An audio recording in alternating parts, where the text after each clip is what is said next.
From across Ghana's 16 regions on your digital terrestrial channels on DSTV channel 421, GoTV channel 125, and around the world at myjoyonline.com, you're tuning in live to join news for the AM show.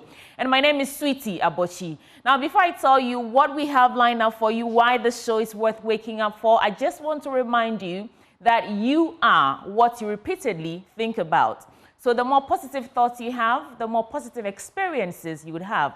As you set about the rest of the week, remember that. Now this morning, we'll start with the AM News, the first news bulletin on the Joy News channel. I'll be anchoring that myself, and after that, we get into the news review segment. Dr. Asa Sante is a political scientist and a lecturer at the University of Ghana. He's joining us, as well as Professor Lord Mensah. He's Associate Professor of Finance at the University of Ghana Business School. Both gentlemen joining us to review the newspapers and the stories in there, how they resonate with you and me. And then AM Sports will come your way right after that. Muftar Nabil Abdullah will be serving you the latest chronicles in the world of sports, and our big stories will begin. This morning, we will be speaking with Bernard Mornah. He's a presidential candidate. Now, the flag bearer of the People's National Convention, Bernard Mornah, has filed a lawsuit against the Electoral Commission following his disqualification from the upcoming December presidential election. He contends that his disqualification was unlawful, violated his rights, and did not follow due legal process. So as a result of this, he's seeking a court order to compel the EC to reinstate him. We'll be speaking to him later on today to find out how fair that bid to get the EC or compel the EC and really the fallout of this lawsuit. Also, we'll bring you Climate Focus today. And in that series, our latest series of Climate Focus, we'll be looking at a man in Dambai who's founded Dream Village, a sustainable farming and training center to nurture the next generation of climate activists. You want to stay with us from now till 10 a.m. where we bring you bouts of conversations on plethora of topics that resonate with you and me. We'll also bring you AM Business. It's a Wednesday, and we'll be talking about leading real estate company Def Traco. And they say they're poised to provide quality and affordable homes and construction services to patrons. My name is Sweetie Abochi. Welcome aboard the best breakfast show on the block. Let's start with the AM News.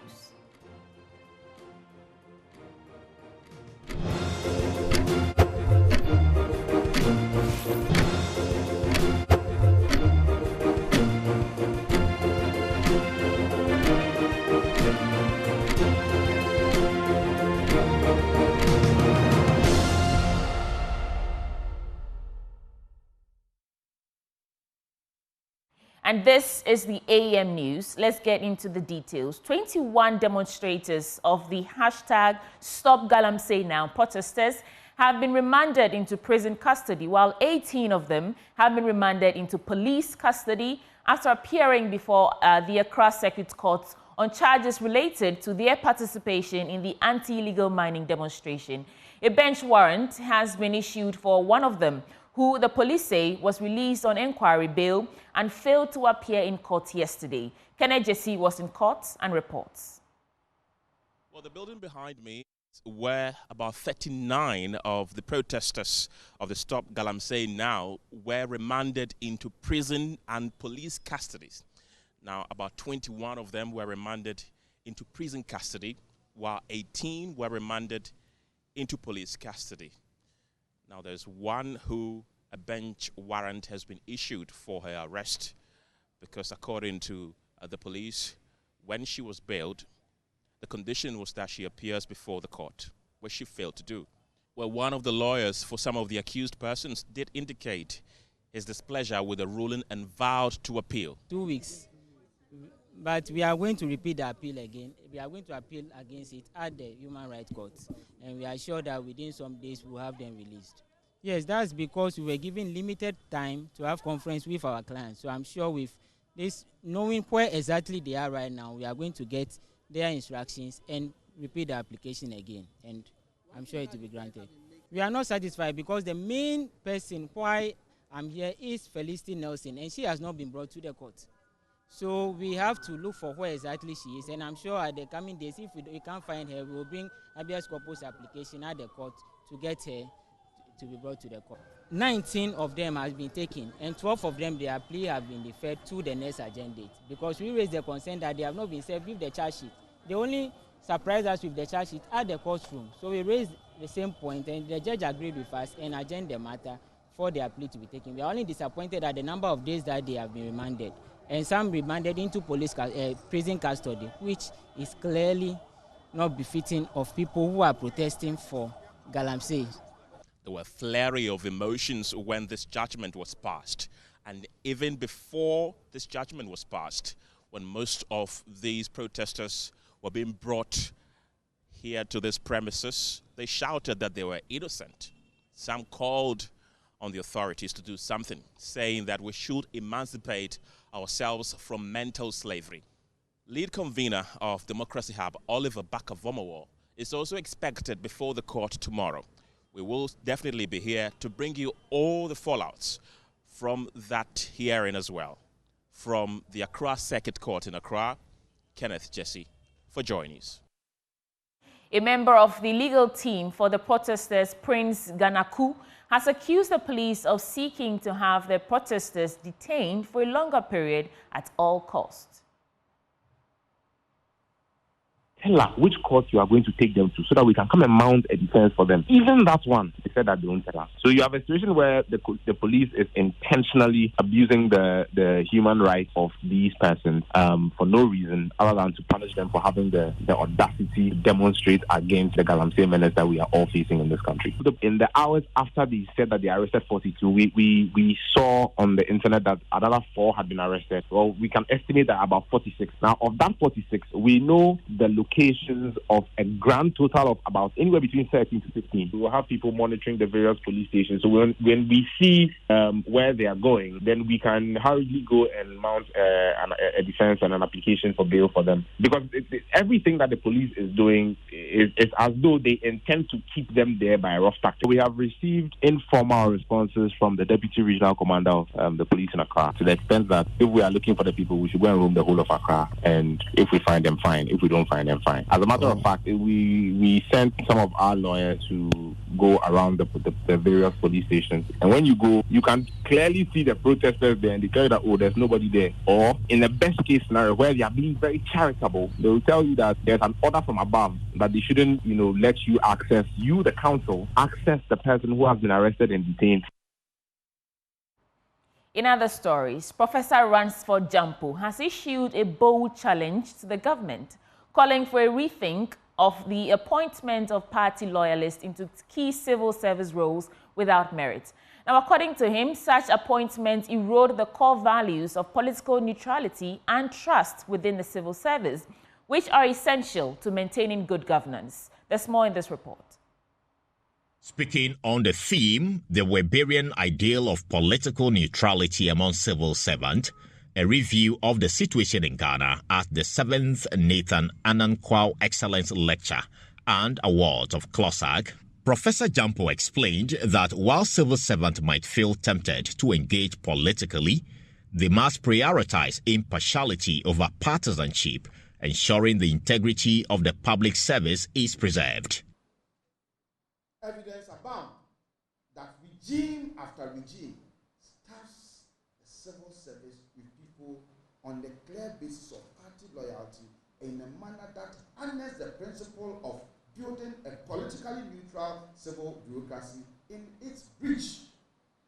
Everybody wants to appoint people and staff them into the civil service. So the civil service is pregnant with people who do nothing.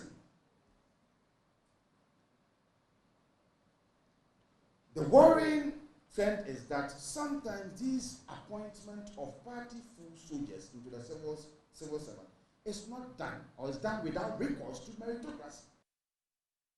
Professor Jampo further called for more effort to make the civil servant remain neutral. But we must do more.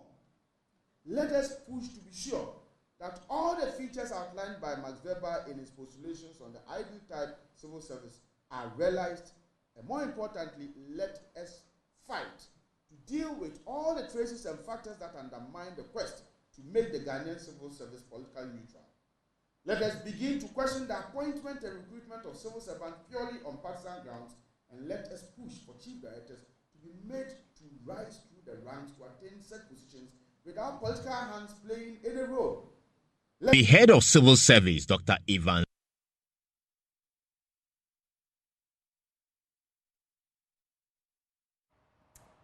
Now let's do some other stories. The Cape Coast Teaching Hospital has received a vital boost in the management of diabetes with the donation of a glycated hemoglobin machine capable of conducting up to 60 tests per hour.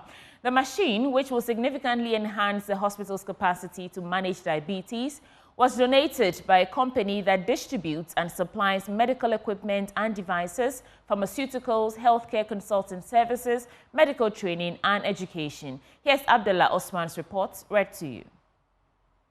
The glycated hemoglobin machine is expected to streamline diabetes management by providing quicker and more accurate results, reducing waiting times, and improving the quality of care for patients. Chief Executive Officer of the hospital, Dr. Eric Kofinjedu, expressed gratitude, noting the impact the machine would have on patient care. We are very happy to receive this today, especially when we are retooling our equipment base in the institution. This is a very high-level powered machine that will be able to do advanced laboratory tests, which will improve our management of diabetic patients especially. We have some in the hospital, but like I said, we are opening up new services. Very soon, we may be inviting a number of you to look at certain infrastructure that government has built that need to be commissioned. And all this equipment are going to be helpful in the process of operationalization of these facilities. Central Regional Minister Justina Marigodasan, who led a team for the donation, emphasized the importance of supporting healthcare institutions and expressed the hope that the machine would contribute to better health outcomes for patients in the region. So it's a very good machine that the hospital really need, because the hospital is expanding and so they are retooling. Very soon they are going to open up additional facilities. So this has come at a very good time. And so the hospital is very grateful. Myself as a minister of the region, very grateful to HECOA, the CEO of HECOA. And we pray that other individuals and organizations will also emulate her good steps and come and show love to the hospital. So this is a unique opportunity for us to appeal to individuals and organizations to come and support us. Government cannot do it all alone. So we need everybody on board so that we can really give health care to the people that we serve. A laboratory scientist at the Cape Coast Teaching Hospital, Dr. Mokopo Adela, gave details on the impact of the machine on the management of diabetes. The machine is capable of performing 60 glycated hemoglobin within an hour, which means for every minute it will be able to estimate one patient glycated hemoglobin.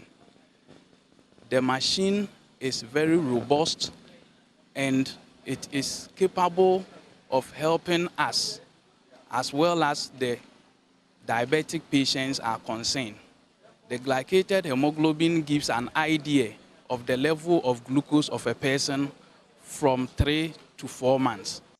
Marketing manager of the Healthcare Committee for West Africa explained the enhancement of healthcare is their utmost priority. We want to enhance healthcare delivery when it comes to the West African sub-region because, as our name says, West Africa. But we've signed a partnership with the Cape Coast Teaching Hospital, and what we want to do is that we want to advance their medical equipment. So we heard from the lab scientists what they said, that their current machine is able to do some few tests in an hour. So in 10 minutes, they're able to do only one test. But today we are here with an automated hemoglobin analyzer, which is able to do a test per minute. The glycated hemoglobin machine adds to what the hospital already has in the management of diabetes.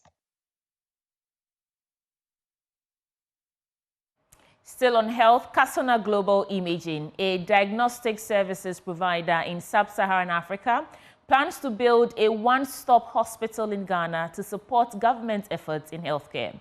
CEO John Chibu announced this as a Private Health Facilities Association's AGM in Koforidua, emphasizing the facility will be equipped with advanced diagnostic tools.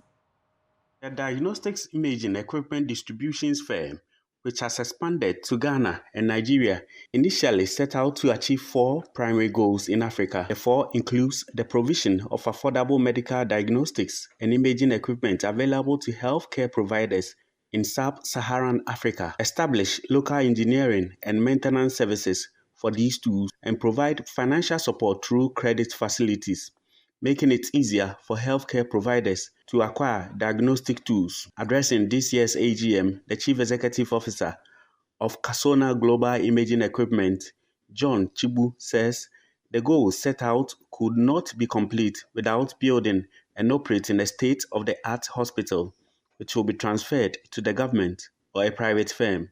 And that is to be able to build the hospital or the diagnostic center, equip it with our imaging equipment and other equipment, and operate it ourselves.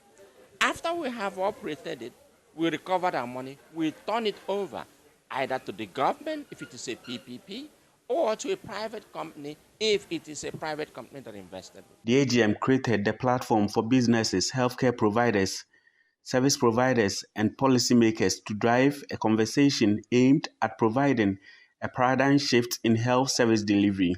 According to him, private health facilities, which forms about 40% of the country's health infrastructure system, to provide primary health care to the people. They are helping create an alternative to government hospitals because we sell predominantly to private people. Private health association is very important to us. They help us get grassroots messages out, just like we do for them. On his part, medical director of the Cosmas Damien Hospital in Koforidua and a member of the Private Health Facilities Association, Dr. Damien Akwete, whilst admitting to the improvement in the payment of claims by the National Health Insurance Authority, admonished the authority to sustain the success. Insurance, we operate with National Health Insurance and then private health insurances. Their payment regimes are not too okay. We are told things are getting better by the year, and we hope so that things go on well. But basically, there may be delay in reimbursement, and this goes a long way to affect the smooth running of the facilities. Reporting for Joy News, Kofisian Koforidua. The Dean of the Business School at the University of Cape Coast has urged credit unions to adopt effective management strategies to protect members' savings amid rising income volatility and inequality. Professor John Jachi emphasized the need for credit unions to provide member-friendly access to credit while safeguarding their financial interests. Speaking at the 50th anniversary celebration of the Ogua Teachers Cooperative Credit Union, Professor Gachi highlighted the importance of data literacy, innovative leadership, and disciplined management in navigating the challenges and opportunities of the 21st century. The Dean of the University of Cape Coast School of Business, Professor John Gachi, referenced a recent report by the Bank of Ghana detailing fraud in the banking sector involving some employees. Professor Gachi urged credit unions to take this as a warning, recommending the intensification of staff orientation and careful scrutiny during recruitment. Managers of credit unions are expected to sharpen their skills to manage well as the 21st century is replete with unthinkable challenges and opportunities. Data literacy management skills and innovative and disciplined leadership cannot be taken for granted.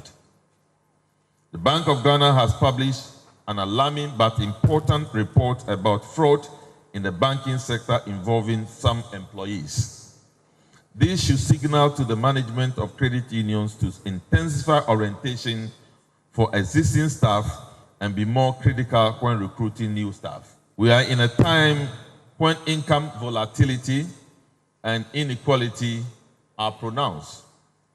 Therefore, the expectation is that credit unions should deploy efficient management experiences to protect members' savings and make accessing credit by members friendly.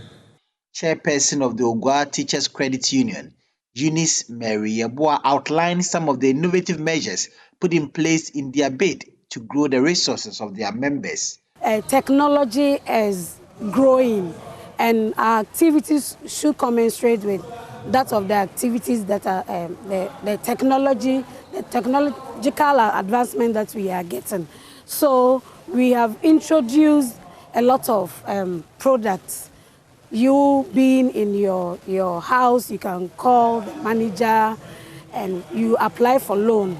You have to come, in some years, you would have to wait for a week or two. But now we are saying that within 72 hours, you should be able to get your loan approved for you.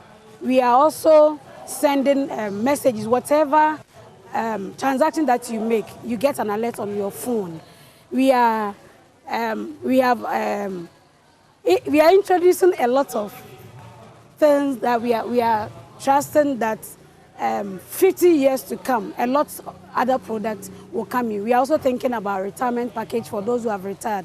We have realized that those who retire, they can't do much savings. We are encouraging everybody, as you retire, you continue to save, and you have special packages for them as well.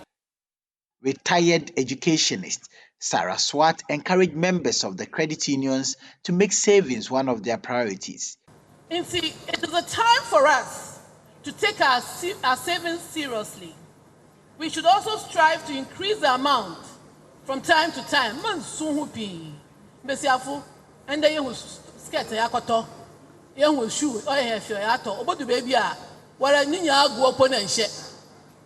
So this is the time you save your money, put the money into savings, and save it at Ogwa Teachers. The 50th anniversary cake was cut to mark the anniversary.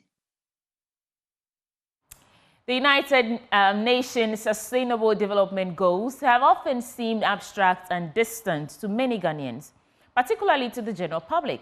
In an effort to enhance public understanding as the country races against time to meet the goals, an architect and lecturer at the Kwame Nkrumah University of Science and Technology has created local symbols and interpretations for each of the SDGs. These locally inspired representations aim to make the goals more relatable and accessible to all Ghanaians. Emmanuel Bright-Kweku has more.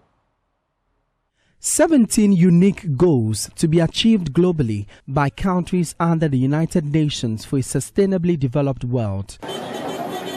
Ghana, like many countries who signed this treaty, have more to accomplish before the 2030 targeted deadline. But are people even aware of these goals?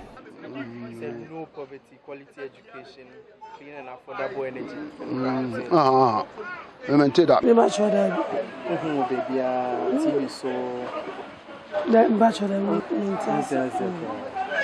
This level of low awareness confirms the 2023 research on examining the level of public awareness on the Sustainable Development Goals in Africa. It revealed some Ghanaians knew about Goal 1 to 4 of the SDGs, but generally awareness of the global goals was low. Out of the numerous languages of the world, the SDG symbols are only transcribed into 6 dialects. But researchers in Ghana are adopting the local arts and meanings from the Adinkra symbols to represent the goals. Known as Adinkra texture, the 17 designs were selected from the over 96 known Adinkra symbols and localized into the Ghanaian parlance for a more comprehensive description while clamoring for action. Professor Rexford Asase-Opong is the brain behind the piece.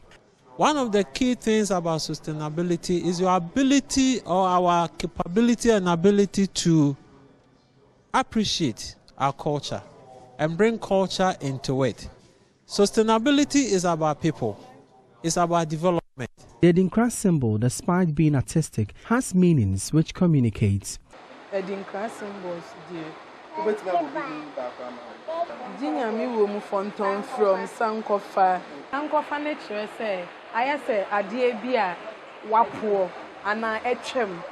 Now I sign a coachia sign kofa. Health and well-being basically is abstract. But if you bring it to our local system and you are showing a symbol of Ahoden to the local person, he will know that if I have strength, if I have Ahoden, I'll be able to work and also reduce poverty. The SDGs remain an abstractive subject, and many individuals are closely vulnerable to the vagaries of the implications of environmental sustainability. Professor Asasiopon says little has been done to include the vulnerable in the global conversations, as it has only been for the intellectuals. One thing that all these 9 years we have done with the SDGs is to put it in the sphere of intellectuals, without bringing it to, so to speak, the ordinary person. For the ordinary person to understand that this is what I need to do to bring climate action, to a point. There is a call for the incorporation of the symbology in the local curriculum to expose children to climate action and environmental sustainability. For Joy News, my name is Emmanuel Bright Kweku.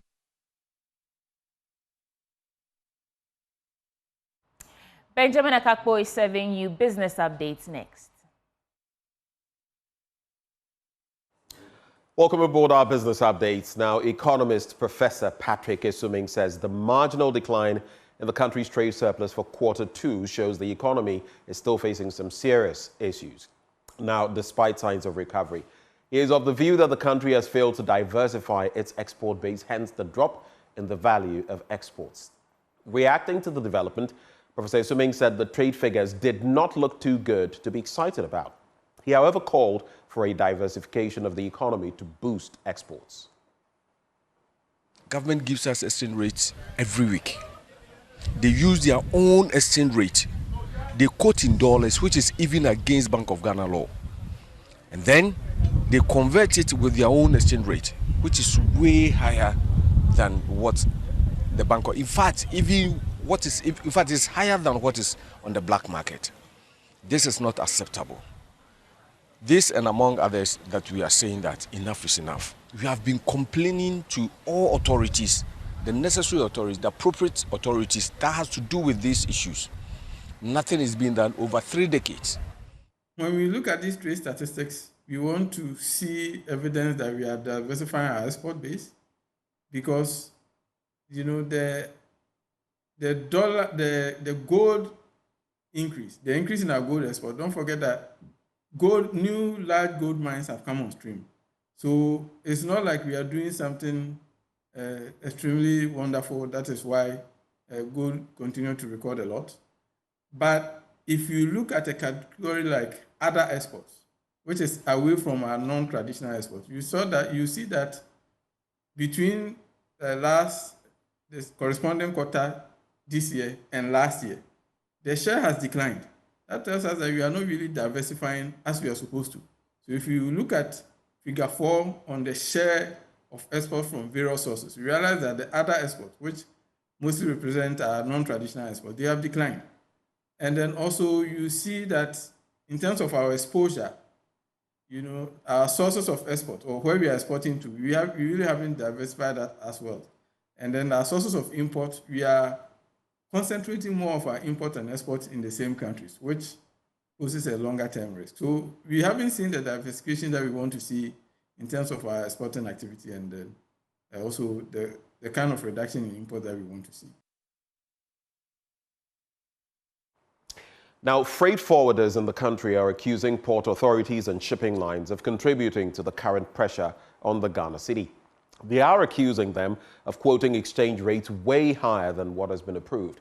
They are therefore calling on the Bank of Ghana to move in now to deal with the challenge. Nana Isiaba Pepra is Vice President of the Freight Forwarders Association. Government gives us exchange rates every week. They use their own exchange rate. They quote in dollars, which is even against Bank of Ghana law. And then they convert it with their own exchange rate, which is way higher than what the bank. In fact, it's higher than what is on the black market. This is not acceptable. This and among others that we are saying that enough is enough. We have been complaining to all authorities, the necessary authorities, the appropriate authorities that has to do with these issues. Nothing is being done over 3 decades. But today, we did this to let them know that we have given them 2 weeks. And then see the effect of what we have done. If they don't, we will take it to the next level. And that's how we cap off our business updates for today. And I'm handing over back to Sweetie Abochi. And that is a wrap for the AM News Bulletin on the AM Show. You want to stay with us because you know now the conversations begin, starting with our news review. We'll be right back.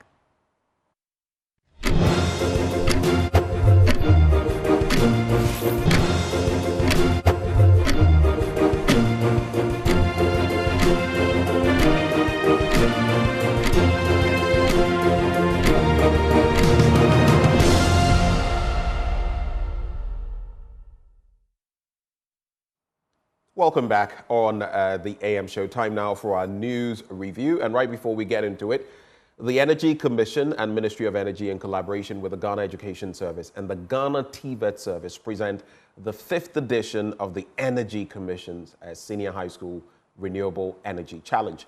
This challenge aims at developing the research skills of senior high school students and promoting technological innovation in renewable energy. Now, competing fiercely in this thrilling competition are the following schools: Obuasi SHTS, St. James Seminary SHS, Ola Girls SHS, Ahantaman Girls SHS, Kpando SHS, and Dabokba Technical Institute. You can join us for the grand finale on Tuesday, the 8th of October 2024 at the Accra International Conference Center. Catch the live broadcast on Joy News at 9 a.m. And guess what? This event is proudly supported by GIZ, Ashesi University, the French Development Agency, and the VRA.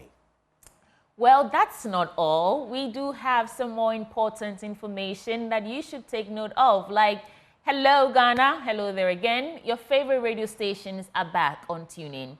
Joy FM, Love FM, Adom FM, Asempa FM, and Inshira FM. In fact, all your beloved multimedia group brands are now back on TuneIn. So wherever you are, we've got you covered. Yes, I'm talking about Joy FM, Love FM, Adom FM, Asempa FM, and Inshira FM are all back on TuneIn. So tune in to the best of news, music, sports, and entertainment from Ghana's top stations, anytime, anywhere on TuneIn. Go to the App Store or Google Play Store to download TuneIn and listen to Joy FM, Love FM, Adom FM, Asempa FM, or Inshira FM to stay connected and entertained. Bringing us to the start of the news review segment, Benjamin, who's joining us? Well, our usual, I nearly said culprit, but no, he's not a culprit. No. Our usual third musketeer, because when the two of us are here, he joins us and he makes it lit. I'm talking about political scientist and director of the Center for European Studies at the University of Ghana, Dr. Kwame Asante. Doc, good morning. Doc, can you hear me, please? I can hear you loud and clear. Okay, I believe that is Professor Lord Mensah of the University of Ghana Business School. Prof, good morning. Good morning, sir, and good morning to our viewers out there. Prof, please call me Ben. This is too hard for the morning. Dr. Hassan Asante, can you hear us? Just to confirm. Yes.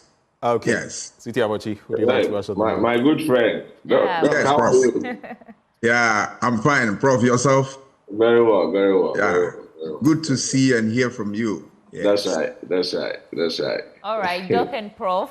Usually before we get into the newspapers on the news review, we give our guests a minute or two to walk us through any topical issue they want to reflect on. But I'll start with Professor Lord Mensah because we've not had your news review before. So give us your 2 minutes take on what's on your mind. Yeah, very well. I know IMF is in town as far as the economy is concerned.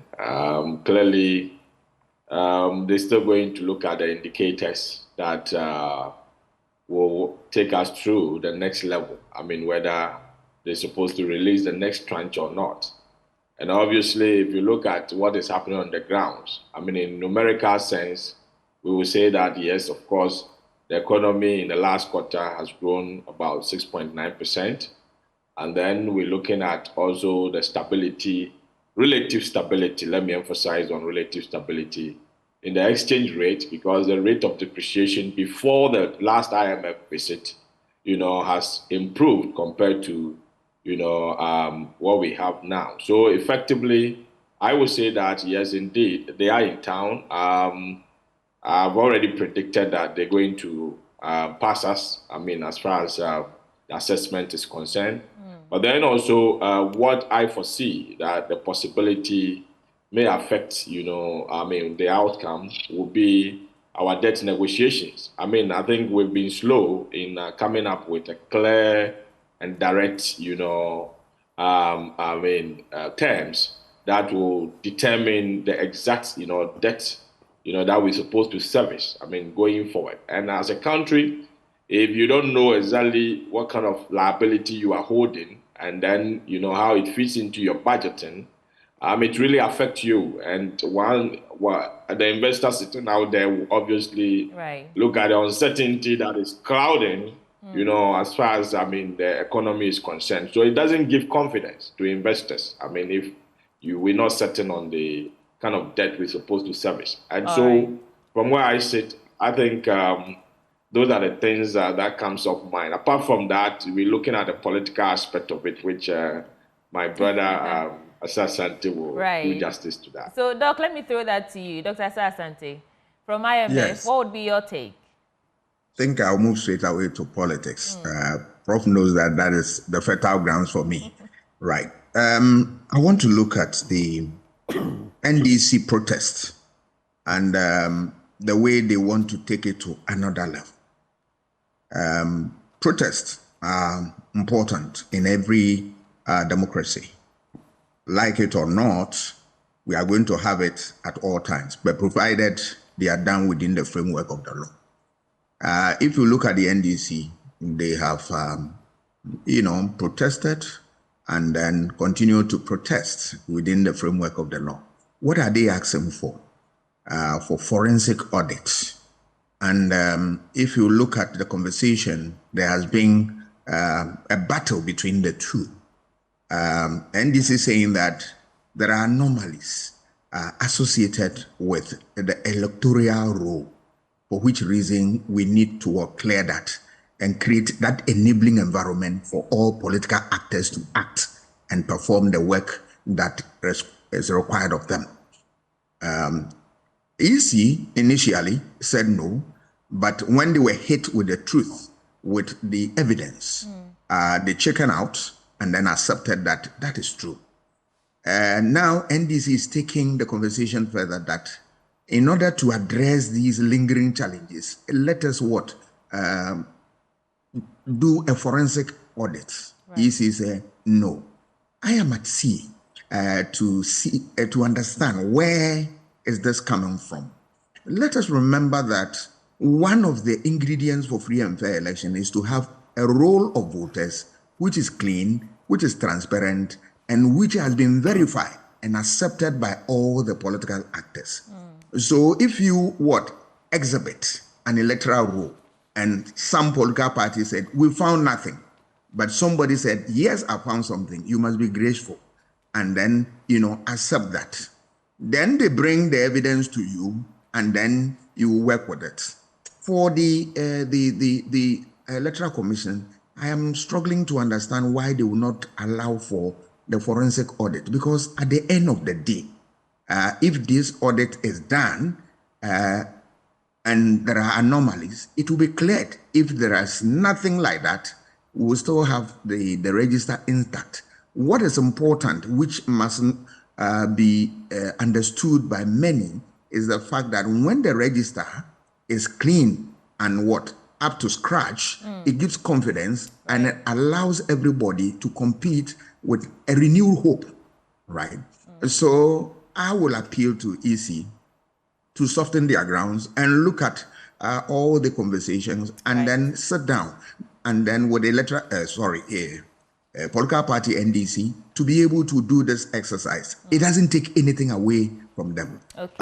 Unless, of course, they want to say that there is something that they want to hide from us, which I don't believe so. So I believe that in fairness and in order to strengthen the frontiers of our democracy, I want the EC to reflect on it, accept that forensic audit. It will in their best interest to do that, because at the end of the day, if the register is foolproof, it will enhance the credibility of the election and it will go as a credit to the Electoral Commission. So Right. they must what? Reason and take wise counsel for us to move on. Okay, reason and take wise counsel, because, I mean, everyone is saying the same thing. If you have nothing to hide, open up the register and let's see the corrections that you have made, because it's important. Let's get straight into the newspaper. Benjamin, do you have any reflections, or should we get straight No, to it? let's get into it. Okay, I'll start with the Daily Guide newspaper. On the front page, Akufo-Addo receives Global Citizen Award. And we see a photo of President William Ruto of Kenya presenting the award to President Akufo-Addo. 39 NDC protesters caged. Remove 584 voters from Asia South court orders. And TLF marks World Peace Day with a health walk. FWSC clarifies, that is the Fair Wages and Salaries Commission, clarifies CLOSAG concerns, calls for dialogue. Let me start with the story on page 3. I'll just read a brief part of it, because we've all been following the story, and in fact the release of some others also held in police custody and prison custody. I thought the semantics over there left much to be probed, but let me get straight into it. 39 persons arrested in connection with unlawful demonstration against illegal mining at 37 Hospital in Accra, which turned violent, have been remanded into police and prison custody for 2 weeks. The accused persons, who were part of the demonstration organized by a group calling itself Democracy Hub, known to be affiliated with the National Democratic Congress, have been charged with conspiracy to commit crime, namely unlawful assembly, causing unlawful damage, offensive conduct conducive to breach of peace, assault on public officer, and defacement of public property. And again, I'm asking, how do we know that all these 39 persons are NDC protesters who've been caged? I want to do 2 more stories in addition to this, and I'll come to you, Prof. and Doc, for your reflections. Fair Wages and Salaries Commission stories on page 6, and it talks about the Fair Wages and Salaries Commission clarifying concerns raised by Civil and Local Government Staff Association of Ghana, that's CLOSAG, over the migration of approximately 900 members onto the Ghana Technical and Vocational Education and Training Service, that is GTVET, salary structure without their consent. And according to the FWSC, in a letter dated October 11th, GTVET submitted a new scheme of service and requested the FWSC to develop and migrate its staff onto a new single-spine grade structure. This request followed the passage of the Pre-Tertiary Education Act 2020, and which amalgamated all pre-tertiary technical and vocational education and training institutions, including GLOSAC-affiliated entities, into the GTVET scheme. What I find interesting here, let me just read that quote. Some of the GLOSAC-affiliated entities are social welfare institutes and community development vocational technical institutes and government technical institute, the statement read. But I was trying to get to where the controversy really is. Okay, so following the payment of new salaries in August 2024, GLOSAC executives complained to the Minister of Employment, Labor Relations and Pensions, Ignatius Bafwewa, about some members of the association being made worse off. And the chief executive of the Fair Wages, Benjamin Arthur, immediately arranged a meeting with GLOSAC to address the concerns, but it appears those concerns have yet to be addressed. The last story I want to do in the Daily Guide newspaper is on the president receiving an award which was presented to him by William Ruto of Kenya. President Akufo-Addo has made an impassioned plea to fellow world leaders to reform United Nations Security Council, emphasizing its outdated... no, this is a different story. Beg your pardon. Let me find that story here. Yes, so President Akufo-Addo has been honored with the coveted 2024 Atlantic Council Global Citizen Award at the prestigious Ziegfeld Ballroom in New York City. And the event, held on September 23rd, honored President Akufo-Addo alongside an array of distinguished global figures, including Greek Prime Minister, Italian Prime Minister, and Korean media pioneer Mickey Lee. Each of these trailblazers was recognized for their outstanding contributions to global peace, democracy, and human development. These 3 stories for your quick reflections. I'll start with you, Professor Lord Mensah. Yeah, so let me take the fresh one that you just read on the President's Award. Yeah, clearly, I mean, if the president receives an award, I would say it doesn't go to him as a person. Let me put it that way. It goes to the entire country. At least if you look at the indicators that were looked on, I mean, you're talking about peace, right? Yeah. You're talking about political stability. You're talking about, these are things that, the Ghanaian citizen has come to embrace. And we should expect that, obviously, looking at the current situation in Ghana, if, the citizens are not peaceful, I mean, the president will be projected on the world platform as we see now. I mean, that he's receiving an award, to that effect. So I would say that, yes, it's indeed the president representing Ghana who has received the award, but the credit should be extended to the citizens of Ghana. It's not every country that you're going to look at inflation numbers hitting, 54%. You're going to look at, things happening on the grounds, and you still get, things working out and the people are peaceful going about their business, just embracing democracy, waiting for elections on the 7th of December to, decide whether they would like to keep the current administration or not. So from where I sit, I think it's an award to the president, but, the credit should be extended to the citizens of Ghana as well. Points well made. Any of these other two stories? Quite briefly, and then I'll move to... Yeah, so with the fair wages, I think, when you migrate workers onto a new platform, it is expected that, you make them better. But to the extent that you migrate them, life becomes a problem, it's quite questionable. And I'm wondering the kind of parameters, the kind of indicators they looked on to do the migration. Because, this time that you have the disposable income, and I'm looking at the purchasing power of, your salaries being wiped out or on the market by price increase every now and then.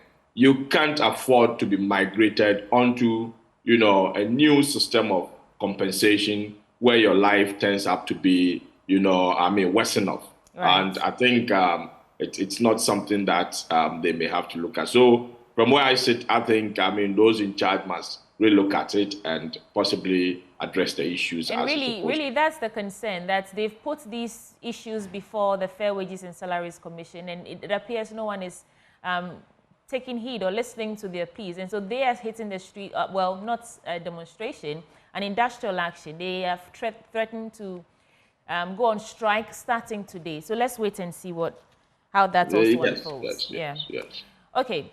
Let me move to Dr. Kwame Asante. Yes, I will start with the Global Citizens Award that the president received. Kudos to the president for a good work done to receive such an award. But my problem is that, yes, the president is being given an award, but what about the citizens of this country? What is our criteria? Our criteria is found in the corruption that we see in the government. And evidence is already there in the figures of Transparency International and all that.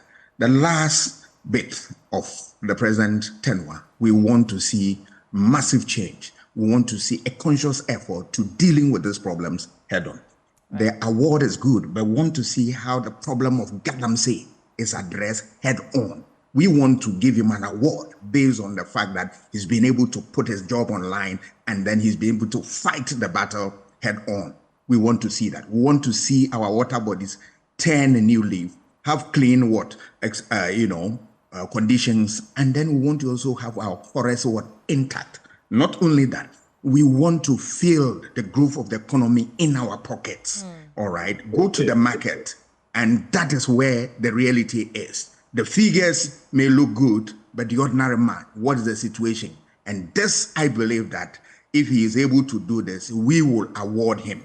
And yes, he has to receive one outside, but our award will still wait and see that these and other considerations, if he's able to manage them, we are going to award him. This brings to sharp focus the book that Ali Mazrui wrote, that Nkrumah was the best president for Africa, but was another president for Ghana. I don't want my president to go on that tangent. And I believe that what he has received, we want to see the same here. so that we can award him something What that is a also day it would be for Ghanaians to award their president. Yes, I look forward to yes. that To day. award you is to be able to make sure that your Possibly legacy re-elect we the rate you party well, that the president and then belongs. we make sure that we Yeah. trumpet all your achievement and all that. And if the people feel so, important to also give your party the mandate, that is Right. part of the extension of the award. And Okay. that I want to see from the performance of the government, because politics is nothing but contest of ideas and referendum of your work. Where is the president work in this area? We are looking forward to that. The issue of fair wages and salaries, and if you look at labor union problems and the rest of them, there is one thing which is missing from the equation. And what is it? That is a political officer. Where is that political officer in the NPP, where now you have a whole lot of problems coming up? 3 months or so to elections, you have all the labor unions up in arms against government on issue of galamsey. 3 months to election, you have labor unions talking about conditions of service and broken promises and all that. If you have a political officer with his or her salt, you'll be able to look at these things and tell government that do this, do that, do this. Because the government, to be honest with you, is receiving bad press. And the issue is that who caused them? I would love to see a situation where government will reflect on these things and get those who can do the ABC of governance for them, so that they will be able, the last hurdle that they have, they will be able to manage it well and cross the Rubicon. Thank you so much, Doc and Prof. Benjamin, let's do your paper now. Well, let's get into the Ghanaian Publisher newspaper. Beware of Mahama Minister cautions nursing students. That's an interesting one. Asensi Bwachi optimistic about Abidjan-Lagos highway project. Zambian Energy Board in Ghana to study MPA's operations. And, well, those are the stories I will get into. Let me start with the main one, the Ghanaian Publisher there. Beware of Mahama Minister cautions nursing students. So, Deputy Minister for Health, Honorable Alexander Akwesi Akwa. I always find it interesting the way we are so quick to honorabilize members of parliament and others right from the bottom, and how we like to latch on to it. The story is told, especially for Dr. Kwame Asante. Let me just digress briefly. What's his name? Banredu. Yes. And I always say that he's one of those standout figures in the MPP for me. They say that this member of parliament, minister, there was an event and they had to sign. So he gets to the event and their names are supposed to be written. And the lady just writes his name, not Banredu, just writes the person's name. And this person raises a storm. Why did the lady write his name without adding honorable? Then, so the lady is shaken because this MP stroke minister has really given it to her. So when Banredu comes, she starts writing honorable. And he says, oh no, just write Asemesi Banredu. And it just tells you about the differences in, how many of our politicians think. You would see, I remember there was a time where, was it Obama, you would see him, he was holding the umbrella with his military aide or his aide-de-camp right by his side. But in Ghana, it's, we like unnecessary titles and respect. Useless stuff. I just had to add that. But Deputy Minister for Health, Honorable Alexander Akwesi Akwa, has cautioned nursing students not to fall for the campaign promises of former President John Dramani Mahama, who cancelled the training allowance of their predecessors. The Deputy Minister pointed out that the National Democratic Congress administration that John Mahama superintended over also suspended nurses' recruitment from 2013 to 2016, leaving thousands of qualified nurses and midwives without jobs. His comments came in response to Mahama's recent claims that if elected, he would ensure prompt recruitment of nurses upon their graduation from college. And the Deputy Minister also says, in 2013, 2014, 2015, and 2016, these cohorts of nursing trainees were not offered recruitment. They had no clearance. It's interesting. I don't want to go too much into these because, but I want to pick your brains, your thoughts on these matters. I want to start from there before I go to the next story. I'll start with you, Dr. Hassan Asante. Yes, I will begin from where you ended, the self-glorification that we have in Ghanaian politics. I'm not surprised. If you have read the books of, General Okran, A Myth is Broken, the politics of the sword and all that. They talk about how Nkrumah, they glorify him, describe him in all manner of terms, Messiah, Ubrunisuru, Kantamanto, the dependable rock, and the rest of them. But Michael Quay has something which is worth considering, is that when all these things get into the mind of the political figures, they become swollen-headed, and it takes them off course. So politicians must be wary of this and then guard against this. That said, I want to look at the issue of, the topic that you touch on. The nursing training. Yeah, you're right. There is nothing wrong criticizing a previous regime for what they've done, and that if that person wants to offer him or herself for a political office, that argument can be brought to bear and all that. There's nothing wrong about that. But you will be able to do a good job when you are able to juxtapose it with what he has done in the area of that society that you want to lead. That, for me, is the million-dollar question that we need to answer.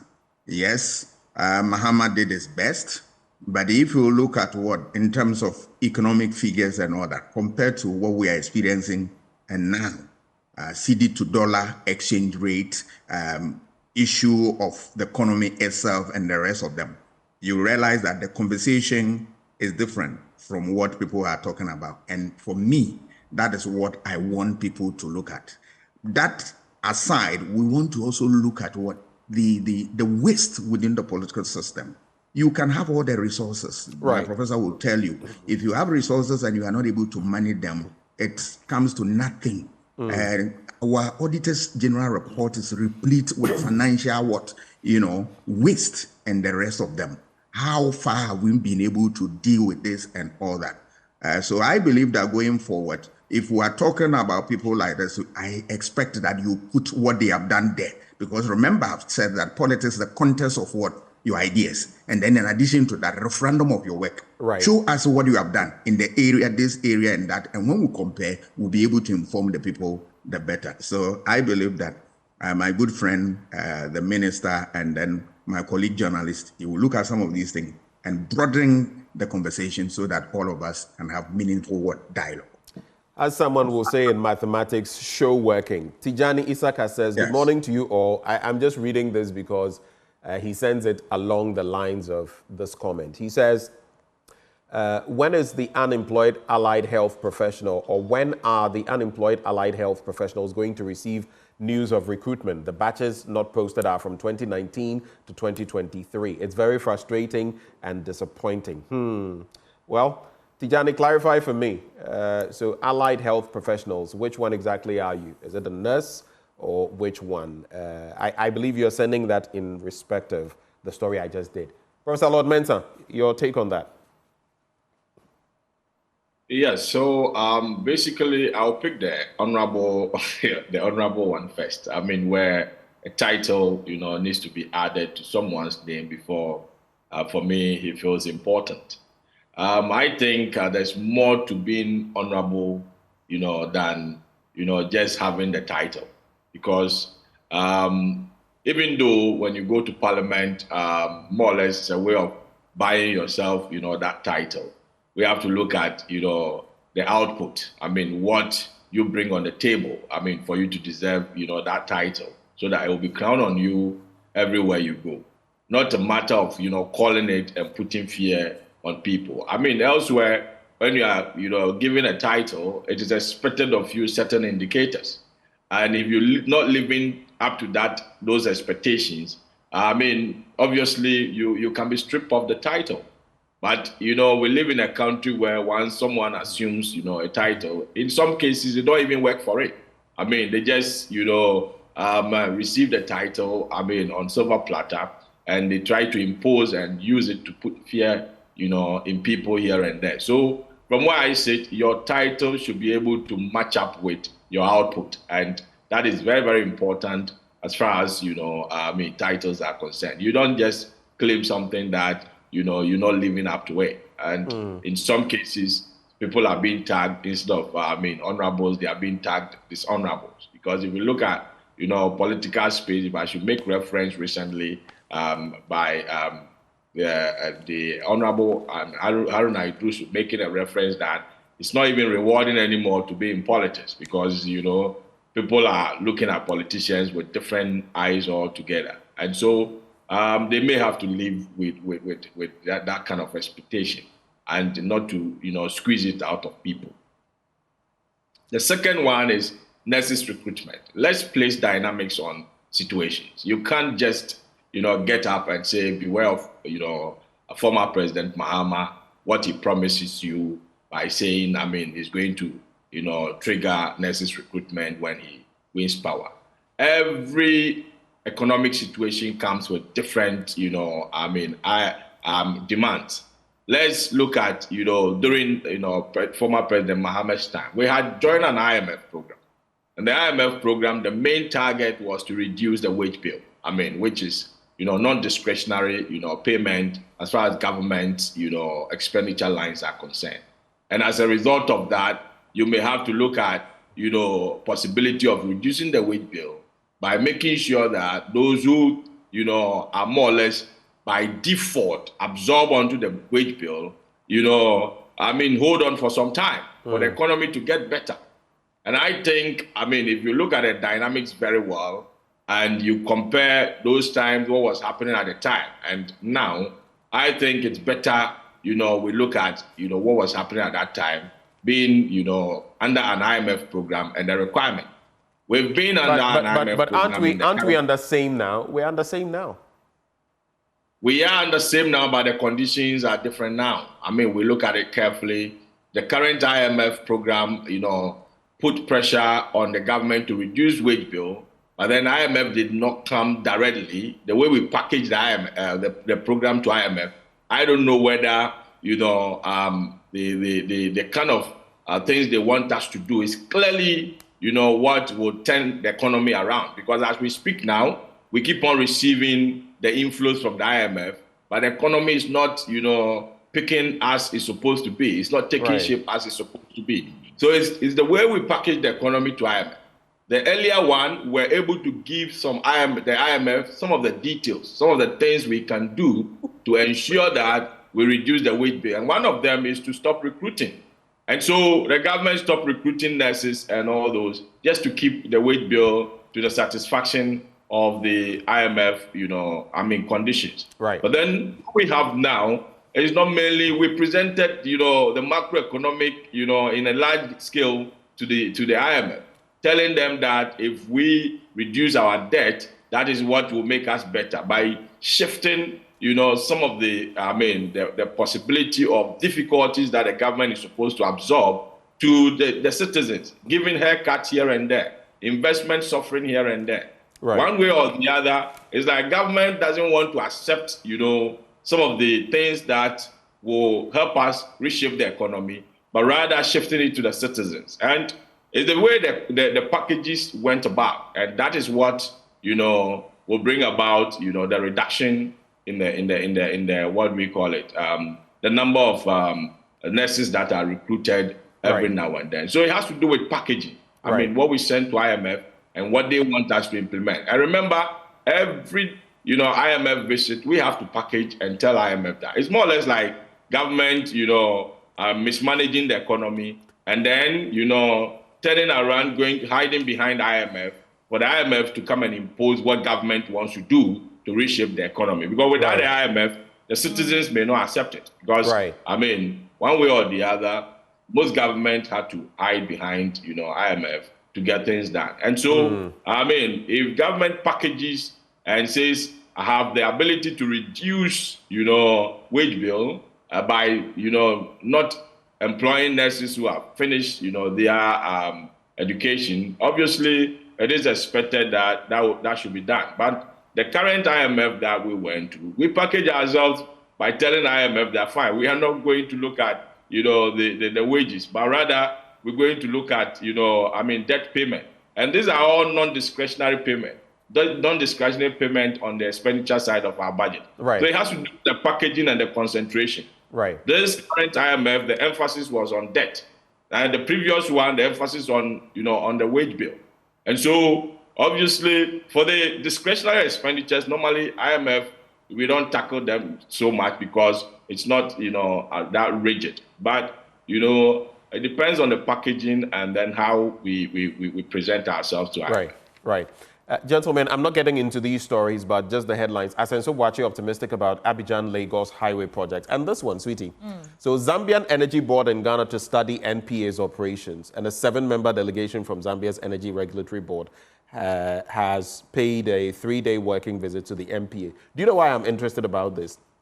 You'll hear from time to time, people will come from other jurisdictions in Africa, Rwanda, other places, come and learn from us before you realize our system is in the doldrums, and they who came and copied from us are doing so well in other jurisdictions. Last month, always baffles my mind.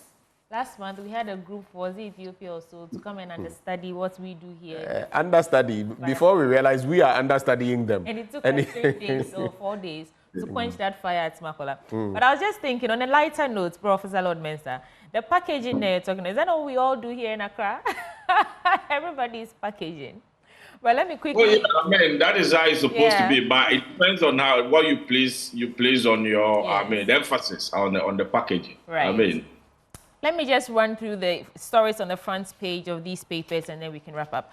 The Custodian, major boost for fishing industry as Bawumia promises solar-powered outboard motors for fisher folks. Don't trust Mahama on nurses recruitment, according to Akwesi Akwa.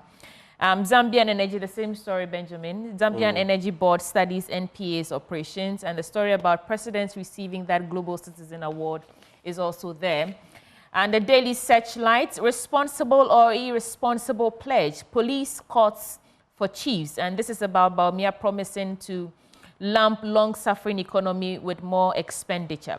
Achim Ayirebi's new dawn as Nana Asare, Diodu Jima III, takes the throne, and gallery saw view to reopen with a new exhibition for Africa Prime Initiative grant recipient. And then there's also that story about Zambian Energy Board and the studying NPA's operations. These are some other stories here that you can pick a copy of the newspaper for yourself and get into it. Benjamin, it's a wrap from my end.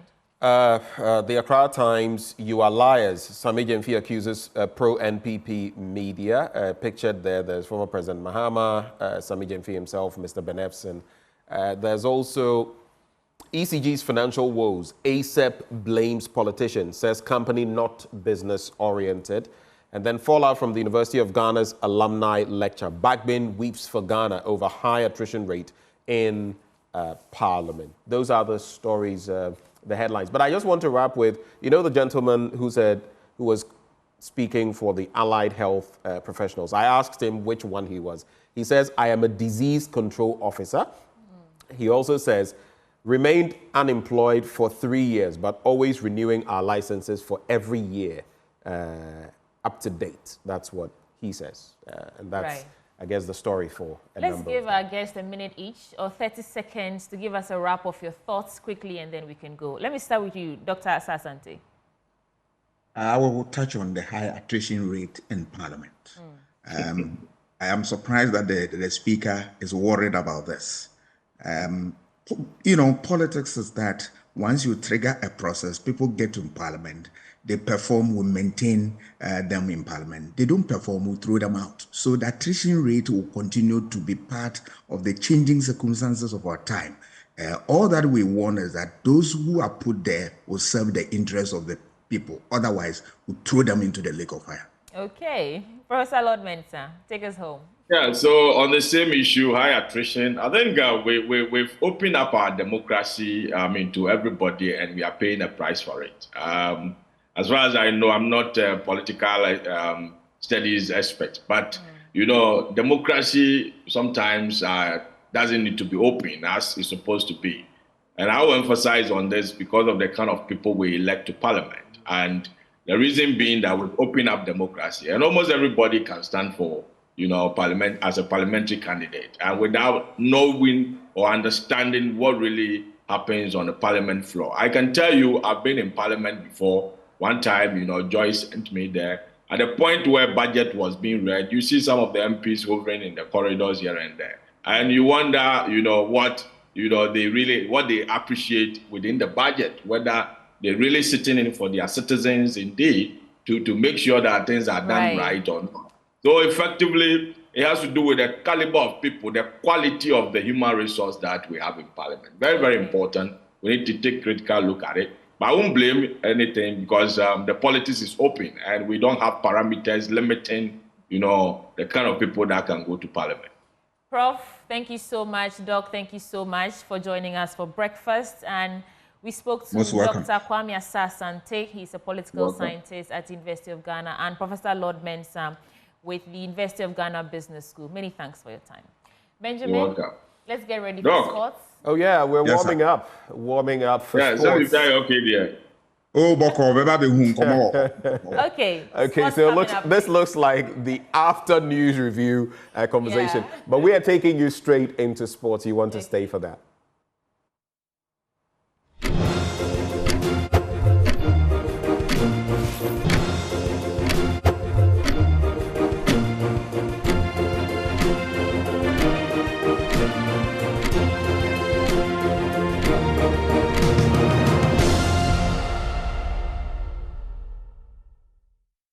Time now to bring you sports here on the AM show with me, Muftau Nabila Abdullah. The Parliamentary Select Committee on Sports and Tourism, they have begun hearing of Save Ghana Football petition that was submitted to them in February. Save Ghana Football lead convener Sadiq Adams and the Minister of Youth and Sports appeared before the committee and answered some questions. My colleague Victor Achutamaklo was there and has details in this report.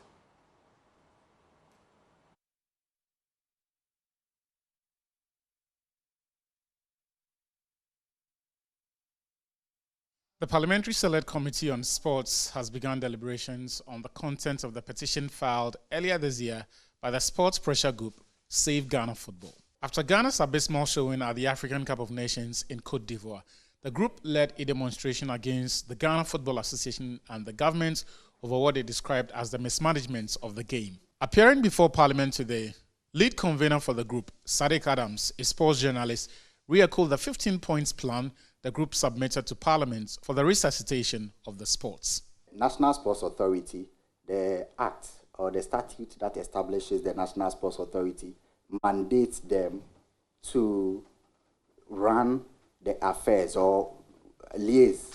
They are supposed to lay down the policy for all the sports federations in this country. And so federations like boxing, tennis, have to go through the National Sports Authority.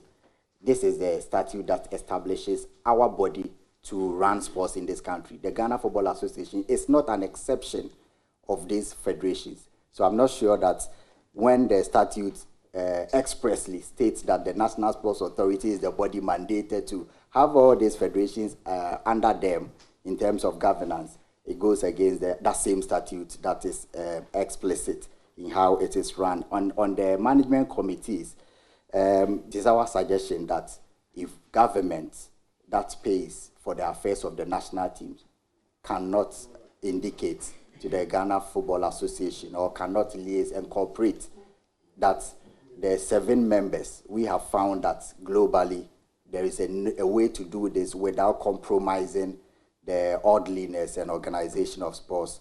Sports Minister Mustafa Yusuf was the first public official to appear before the committee, and he highlighted some moves made by government to address the concerns raised by the group in February.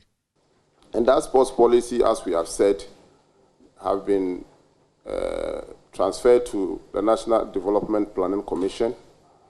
They have made their input after all the stakeholders' engagement. They have made their input. Is at the final stage of it being launched. So, in their grievances of the lack of football policy, once the policy is adored, most of the issues that need to be addressed will be captured in the policy. Aside that, we are all aware that we have a National Sports Act, the National Sports Authority Act, that was established in 2016. And with your support, we have worked around the clock to get the LI, the legislative instrument, also put in place. Now the legislative instruments have been passed. And this instrument will also help in making sure that we improve on our policies and making sure that we regulate the sector very well and bring in dividends and improvement in the sector. The minister also denied suggestions that the country did not get value for money in the millions of cedis spent on rehabilitation of the stadiums in Cape Coast, Accra, Kumasi, and Tamale. The women in the African Games, the competition took place in Cape Coast. The men took place in Accra and in Legon. So once you finish a major tournament like this, there should be rehabilitation for those facilities. And this rehabilitation is currently ongoing in both Accra and in Cape Coast. And because SCAF have not come to certify the work that we have done, and the only one they've certified was Kumasi, and they've withdrawn, we have indicated, we have notified CAF that the rehabilitation work that we started immediately after the AFCON has been completed. So that is why I'm saying that it is not just about the expenditure that we have spent and it has not been used. We have hosted major and played major tournaments, and that is the Women AFCON, the African Games. We've played most of our qualification matches in Cape Coast, and you know.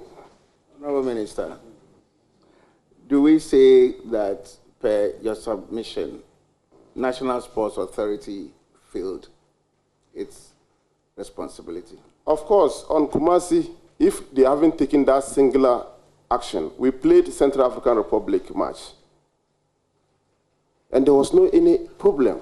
When things calmed down, the Ghana League Clubs Association took their turn. The group was led by its chairman, Kojo Fiano. Among many things, Fiano asked for tax reliefs for its members. But we think as an association, our preparations for major tournaments is always not up to the scratch. A simple decision as to where to even assemble for the pre-tournament preparation is more often than not well cut out. In some instances, we are expected to play in Africa in the climate. We rather go out to Europe to prepare. The call-ups. At time when the call-ups are announced, Ghanaians, being football fanatics, are ready to punch holes in the call-ups. Some of the call-ups have a lot of question marks around them. Now we all have the opportunity of watching European games. Some players are called and you ask yourself, what is the pedigree of this player that has been called to come and play in a top tournament like AFCON or World Cup qualifying series? Chairman of the committee, Kobina Woyome, was satisfied with the day's work. Yeah, it's been quite okay. I mean, even though there were some small attempts to be evasive, but I think we've been able to glean what we want. To an extent, 80% of what we want. And we also rely on the documents that we have requested for. And so those documents will come. And don't forget, there are people also doing some talking behind the scene and giving us what we need to know. And we're going to put all of these things together and then be able to probably invite, when we are not clear with some of the answers, invite some of the witnesses before us again. From Job 600, Parliament House, Victor Achutamaklu for Joy Sports. Joy Sports Invitational 2024 has been officially launched. The launch took place yesterday in the studios of Joy Prime, but there was a simulcast on Joy FM and also on Joy News on this very show. The Chief Operations Officer of the Multimedia Group, Kasa, extended invitations to some chief executive officers of some of the corporate organizations in the country, asking them to participate in this year's event. It is the biggest corporate sports event, right? And we bring all corporates on board. We get them together to network. We get them together to expose their brands. And we get them together to also exercise and, you know, get themselves healthy as they pursue their corporate objectives. And so in times like this, I must say that it was a bit worrying that we had to rest the invitational for a while. But I'm very excited that we are back. And coming back in 2024 after a bit of COVID, after all those things, you know, it's a good time.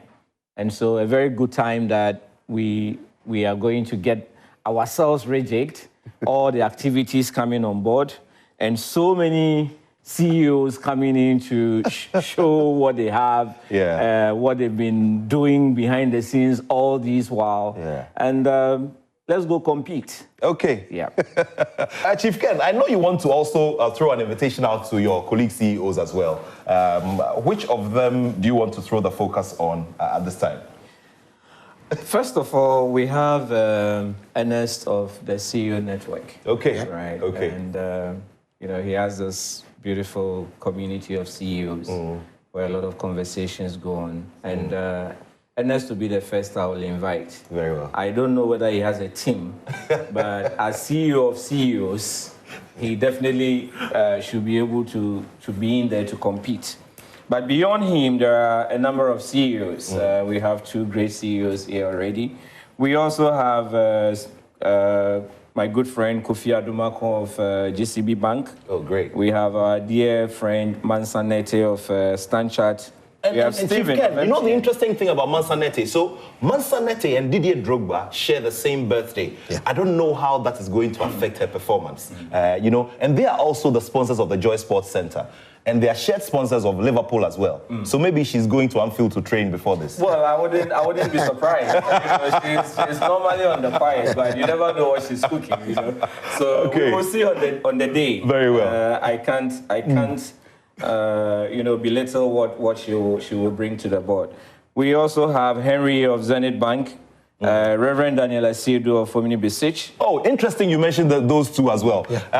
Mr. Henry Omuzurigbo is the only CEO with a surname that has 5 syllables. Now, we're playing 5 penalties. So maybe, just maybe, we could be expecting something interesting. And Omni Besich and Zenith Bank just held their health walks recently. I mean, Zenith Bank was just last Saturday, and Reverend Daniel Asiedu. And you know, Reverend Daniel Asiedu was also transferred from, you know, he did a transfer from Zenith to Omni Besich. You know, it was a big transfer.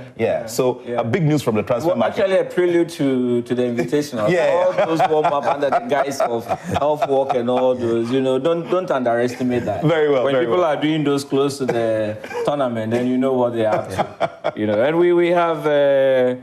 Badoro, Georges of Nestle. Oh, and we Nestle. have our Ashok, our own Ashok of Poly Group. Very well. And then Daniel Macaulay, doctor of Magna Group. He's also being The other day, so, about a couple, like 5 tournaments ago, Dr. Macaulay came to the tournament on a motorbike, but he didn't win the CEO's penalty shootout that day. So maybe he should park the motorbike this time. We don't know how he will come this time, but don't be surprised he comes on a horse.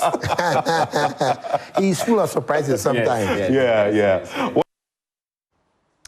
And this is how we're wrapping up AM Sports here with me, Muftao Nabila Abdullah. We appreciate your time.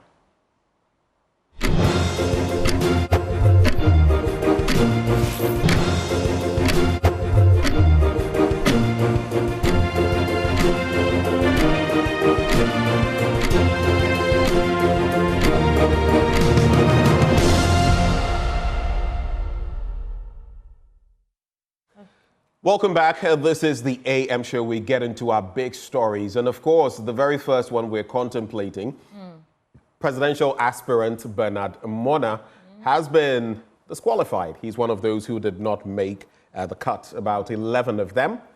And he is obviously disgruntled. He's taken the matter to court, seeking certain reliefs. And I remember reading a story in respect of this where he says the EC never learns. But the question is, did he also do the right thing in terms of preparing his documents and all of that? All of those have come into sharp focus. We've seen that writ that he's taking to the courts, seeking certain reliefs.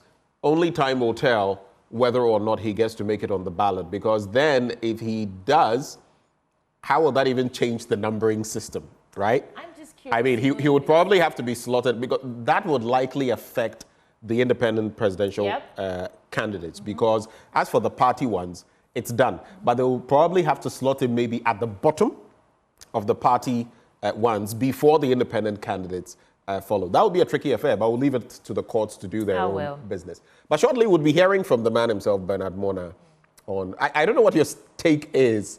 Okay, so... I wonder if really, he's asking among many things to be reinstated. Right. And I wonder if that can actually see the light of day. That is the question. That's a big one. So that is the question. Let's hear from him and see what... He's on phone. Would you like to kickstart the conversation? Hello, Bernard Mornah. Good morning, and thank you for joining us for breakfast.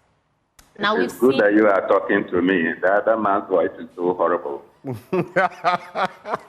Ignore that, our viewers. They're friends. They know what they're doing. But Bernard, we've seen your rates. We understand your concerns. But just to set the conversation into motion, what is your concern with the Electoral Commission's disqualification of your presidential bid? First and foremost, there was no grounds for the Electoral Commission to disqualify me. The Constitution of Ghana, as you know, provides that to qualify to contest for presidential elections, you must be 40 years plus. You must be of sound mind. That one I have not gone to check. But it says that I should be a registered voter and I should be a citizen of Ghana. Those you are not in doubt of, that I'm a citizen of Ghana and I'm a registered voter and that I'm 40 years and above. At the Electoral Commission, we spread regulations to support the Constitution. And in those streets, they said that to complete the nomination form 158 I have done. You're breaking up, Bernard, but I mean, just to put some things in context, the EC says your disqualification was based on your failure to correct some errors on your nomination form. Were you just speaking about that? It's not true. I corrected any and every error the Electoral Commission stated. And you can go to pages 9, 10, 37, 39, 42, 46, and 50. Those were the pages that the Electoral Commission identified as having incomplete particulars of my supporters. And the incomplete particulars of my supporters included that on one set of form, we inadvertently omitted the dates. On another set of form, you omitted a telephone number.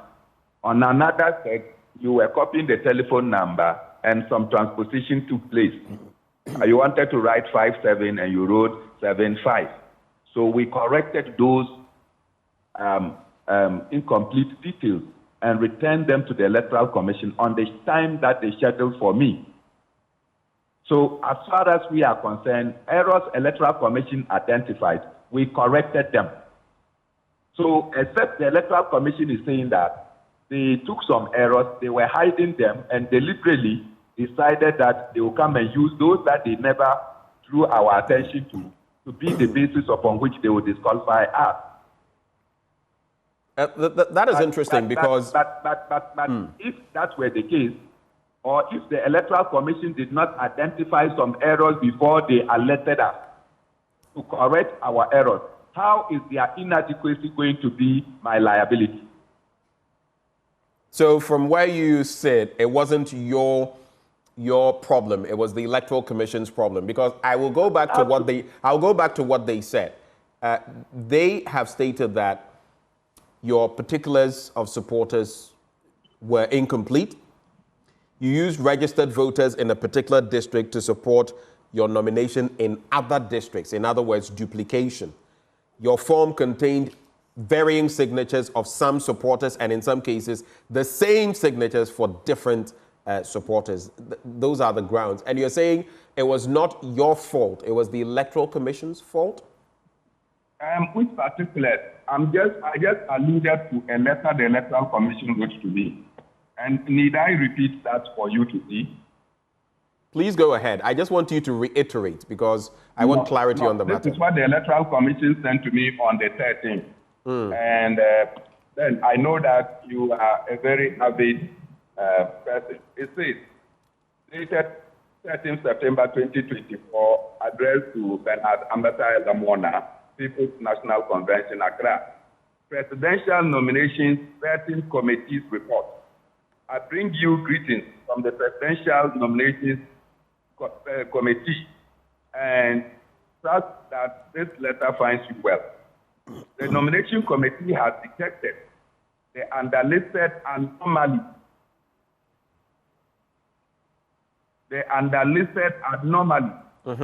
With your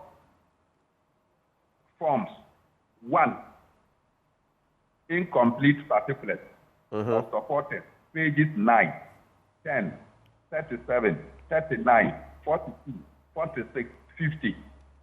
There was no 2. Meanwhile, the commission is contacting your supporters to verify the authenticity of their consent to your nomination. You are required to come for your nomination form from today, Friday, 13 September 2024, and effect the needed corrections and resubmit by 2 p.m. on Saturday, 14 September. So we picked up this form. We did the correction, and we returned them. So what are you talking about? How did you correct the signatures? How did you correct the signature parts? The duplication of signatures?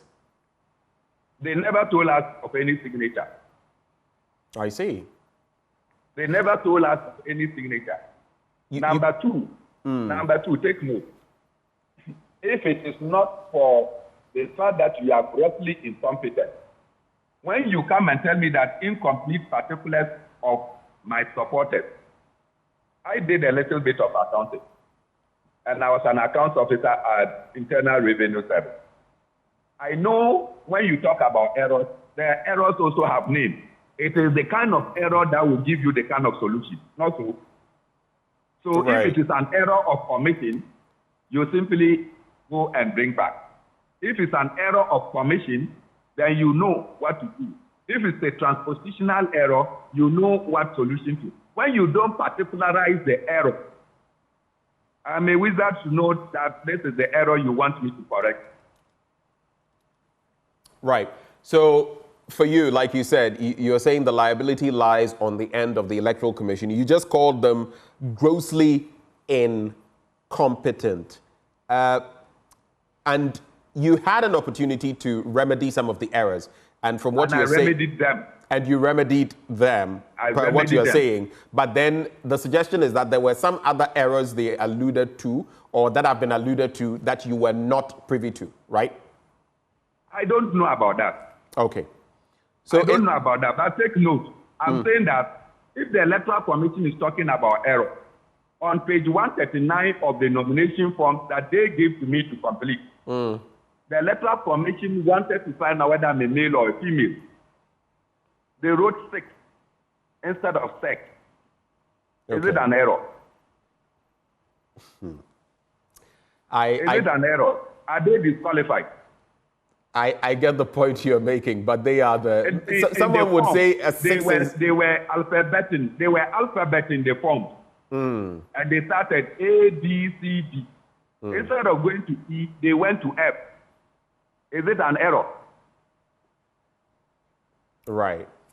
So how can you use frivolities to disqualify somebody who have traveled the length and breadth of this country, 275 constituencies, contested and been projected by his party?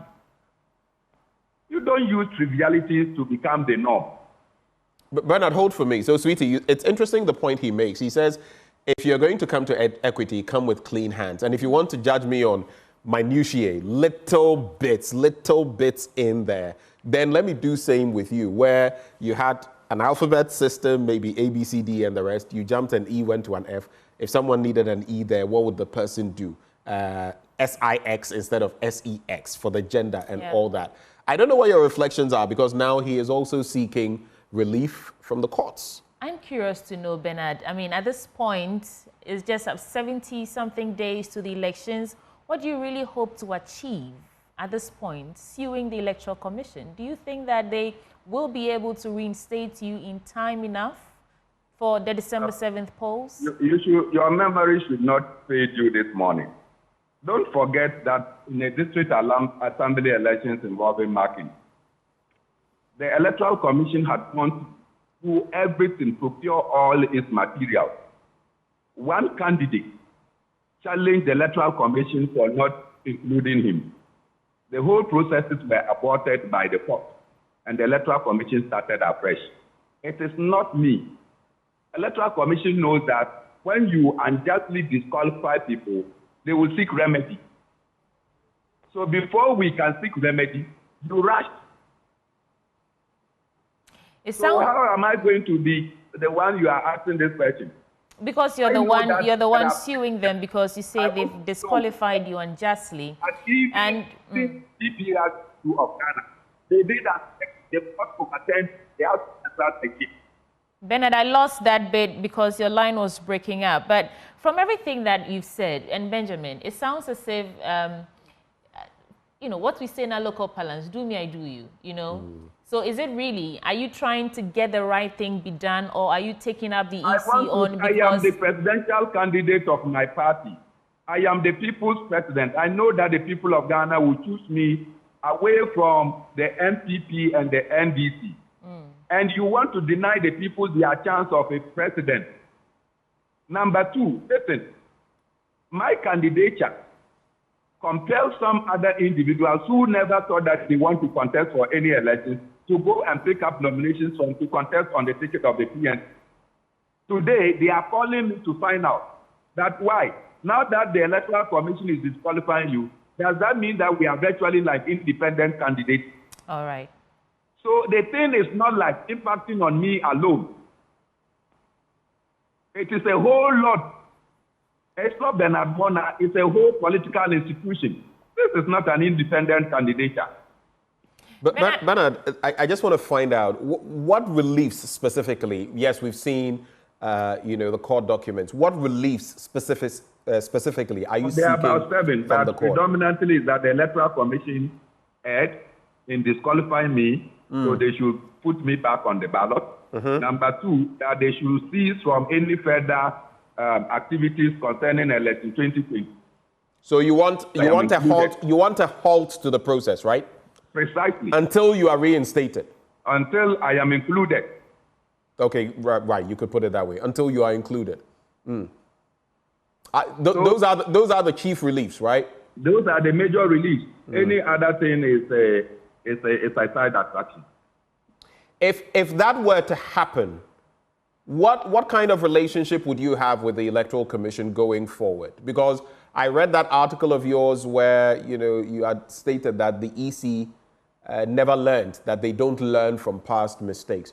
If that were to go forward as an arbiter, the Electoral Commission, and as you, a likely contender, because now the court has not given a ruling on it, though we know in the past there have been similar situations and people have been reinstated or people have been added to the number. What kind of relationship do you think that will portend between you and your party and the Electoral Commission? Oh, we are a human institution. People are fallible. And so if the court determines that the Electoral Commission erred, we will take it like that and we will work with them. I've known Jean Mensah since 2003. And so for 21 years, I think that we have succeeded. I have known Dr. Bosman when he was at the university teaching, and he taught some of my colleagues at the university. I have known Samit Ite for a considerable period. And so I will take it in my stride. I am a leader. And being a leader, I must know that not everything will go smoothly. And so for me, all that I seek is that let me be reinstated on the ballot. I hold no grudge against anybody. Once the right thing is done and we are reinstated, I can assure you that except when my rights are being trampled upon, I will not have any apprehensions against anybody and the institution, the Electoral Commission. Let me also look with you finally on the other side. What if things don't go your way in court and the stance adopted by the Electoral Commission is... hold for me, is reinforced? what then happens to your bid? Like you said, you've expended a lot of resources, time, going to all the constituencies, likely all the districts in our country. What then does this bode for Bernard Mornah and the PNC? Well, the PNC will not die, as you are aware. The PNC has survived after Dr. Hila Leman. It has survived after Dr. Mahama. It has survived after Hassan Ayarga. It has survived again after Dr. Mahama. And it's surviving after David Apapara. Even after me, the PNC will survive. All that I want to say is that the political party that has earned its place in the history of our nation in the Fourth Republic cannot be treated with the kind of frivolities that the Electoral Commission wants to subject it. I see. Bernard, I'm just curious to find out, are you the only one with this concern, this particular issue? I know you're fighting for your cause, but are you the only one who has an issue like this? I will be surprised that the TPP has now filed their case in court. I will be surprised that 3 independent candidates who visited me over the weekend at my office and shared similar positions will not go to court, because it turned out that the Electoral Commission was not only incompetent, but they were also lazy, because the same letter that they gave me is the same letter they gave to the other person. Wait, when you say, Bernard Mornah, please clarify for us quickly. When you say the same letter, do you mean the same wording in each letter for everybody? Apart from the name of the candidate. But what if there were similar concerns running through all of them? In fact, let me do this. Let me conduct this exercise. Let's look at the disqualified aspirants. Samuel Appiah-Dankwa, he's an independent aspirant. He had a number of issues. He came to my office. Right. So let me just walk through. The letter he had, if you want me to read, I'll read. Okay, go ahead. This is his letter. If you want me to read his letter, I'll read it for you. But is it verbatim, the same thing, yours and his? That, listen to the letter they wrote to me on the 20th, and listen to the letter they wrote, the same content. Filing of nomination, disqualification from the 2024 presidential election. I bring you greetings from the Electoral Commission and trust that this letter finds you well. On behalf of the Commission, I regret to inform you that following the review of your nomination form by the technical and IT team established for this purpose, you unfortunately failed to qualify to contest as a presidential candidate in the 2024 presidential election. The team then took several errors and omitted your form, even though you were provided with an opportunity to correct it. We wish better luck next time. Thank you. Yours faithfully, Mrs. Jean Mensa, Chairperson. Okay, but Bernard, reposition yourself briefly before you go to the next letter. Your connection is a bit patchy. Just reposition yourself a little bit. I don't know whether you... But I'm not driving. All right. Let's go ahead now. I can hear you a bit better. So clearly, this is my letter. Should I read Samuel Appiah-Dankwa? I mean, if you say it's the same thing, I don't think you need to go over it. It is the same thing. The only thing is that the addressees are different. And if you ask Nana Stevens, who was also in my office over the weekend, it's the same thing, except the addressees are different. Okay, so ask Amodako, it's the same thing. I'm curious, because if you look at Samuel Appiah-Dankwa, it says he had a number of issues: no tax certificate for vice presidential candidate, incomplete forms for supporters, and he was provided an opportunity to rectify. That is the verbal one that Jimensa did. Okay. That is not contained in the letter that was sent to him. Right, but he was unable to do so. I'm just saying that out of curiosity, if you look at the differences in what was stated by the electoral commissioner, I'm just a bit curious about how the letters could have been the same. But I'm not privy to all of these letters. So I'm saying that call Samuel Appiah-Dankwa. We can give you the benefit of the doubt. Call my brother Nana Okori-Usu of PPP, and you see that the letter, the content is the same. All right. So we have Janet Nabla as well. without vice presidential candidate signing the forms. And on the basis of that, among a few others, disqualification there. Desmond Abrefa. He used details of voters in a particular district to support the nomination in other districts, as was mentioned from some others. There was also Nana Japong Stevens, who used details of voters in a particular district to support from other districts. And then yours, which I've mentioned, Paul Perko, James Kwesi Opong. James, for example, the comment was that his statutory declaration was not notarized. Electoral Commission. No, I get your point, Bernard. I'm not contesting your point, Bernard Mornah. Totally different from what they said.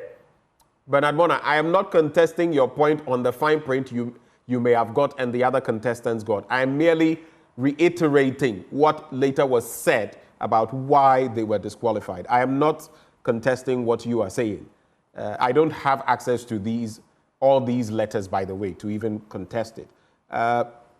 Samuel Sampon Ankra, it goes on Nia Modako, Kofi Asamoah Sian of the PPP you mentioned, and then John Kweku Pipi as well.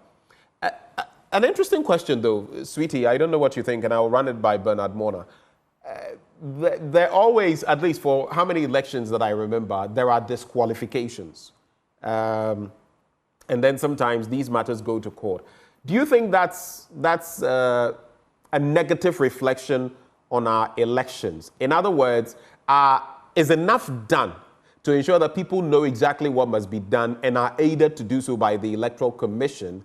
Or do you feel some section is what would be the right word to use? I don't want to use denigrated, but is placed on the borderline so that they always suffer some disqualification. Do you think the processes are apt, Bernard Mornah? Well, the British High Commission visited me just on the day of my filing of the nomination. And I told them, just as I told the Electoral Commission when I submitted the form, I said, you are still engaged in some on some colloquial ways of doing things. Why going around 251 states and get nominated, filling them in participation? What is the election? What is it? Yes, what is fill them in participation? What are they for? It's of no significance. It was a way to check whether candidates were national in character or not. Today, it matters. Social media, another way, Africa's national in character. Okay? Those days, I have to sit in my office for you to be able to call me something. Bernard, we're struggling with your connection. We're losing a lot of what you're saying. We'll try to reconnect with you. But for those who have been apprehended, I'm talking about Democracy Hub and some of those who were, Suti Abochi, as you recall, yesterday went through the court processes, some of them in police remand, others in prison remand. There's a difference. And then you would have some people from Fix the Country posting on social media that the likes of Niai, for example, of the group, has been taken to the Nsawam prisons and all of that. He's on prison remand. Let's have an interaction with a lawyer for some of these accused, lawyer Nelson Amedewonu. He joins the conversation. Nelson, a very good morning. Good morning.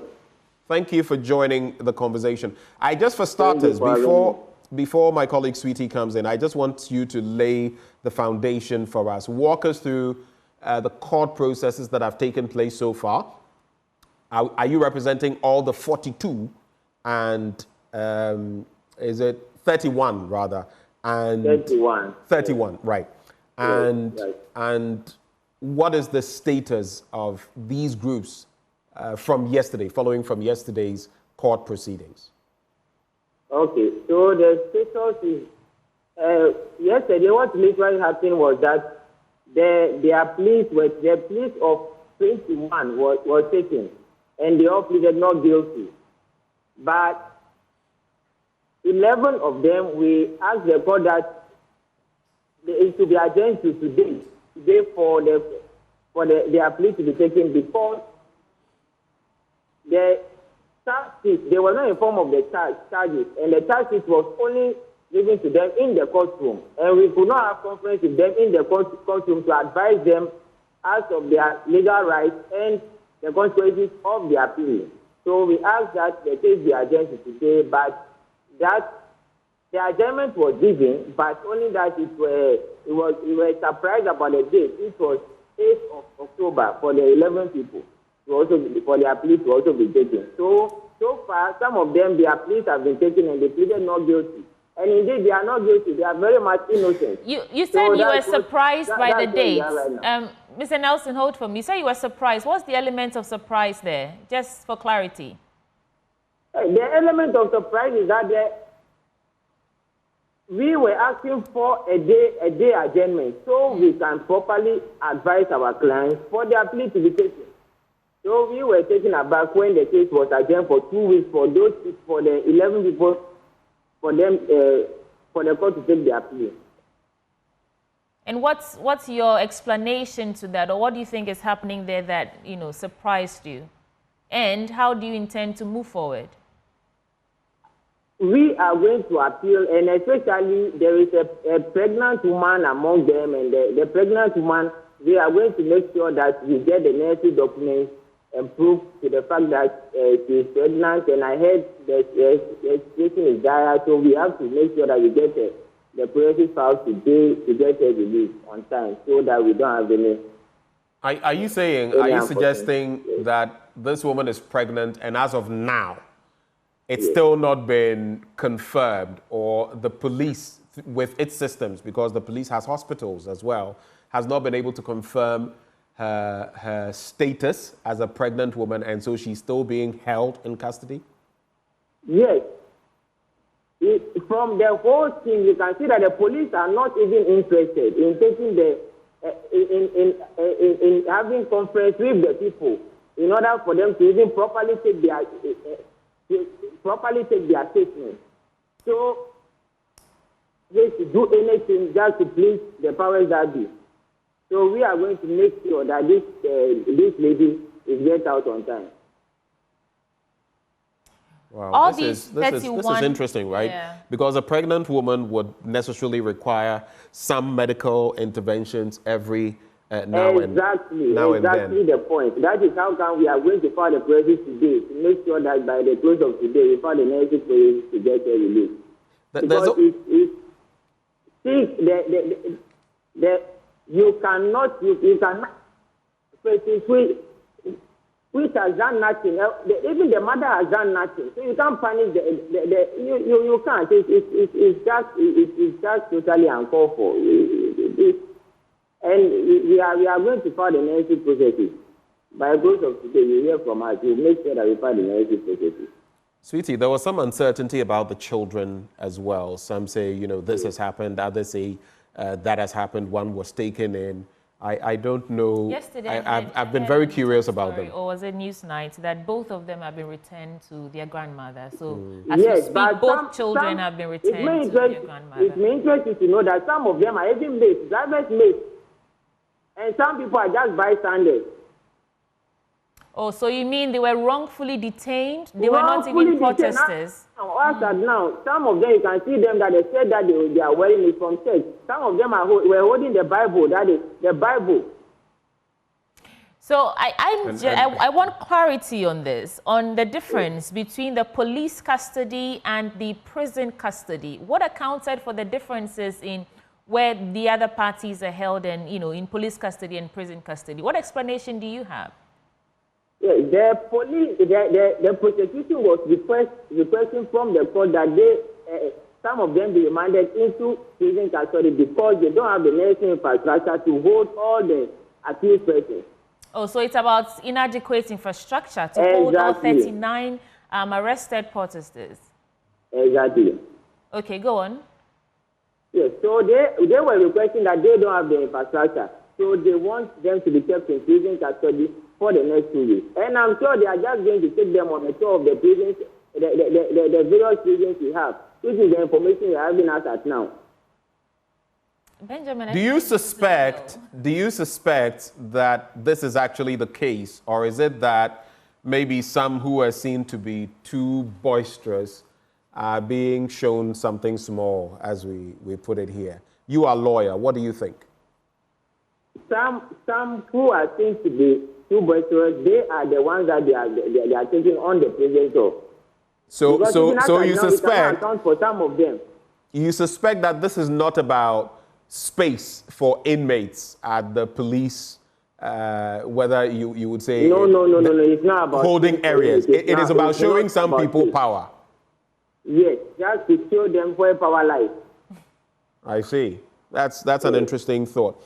At the end of all of this, you are a lawyer. You know that you mentioned that drivers' mates or conductors were bundled in.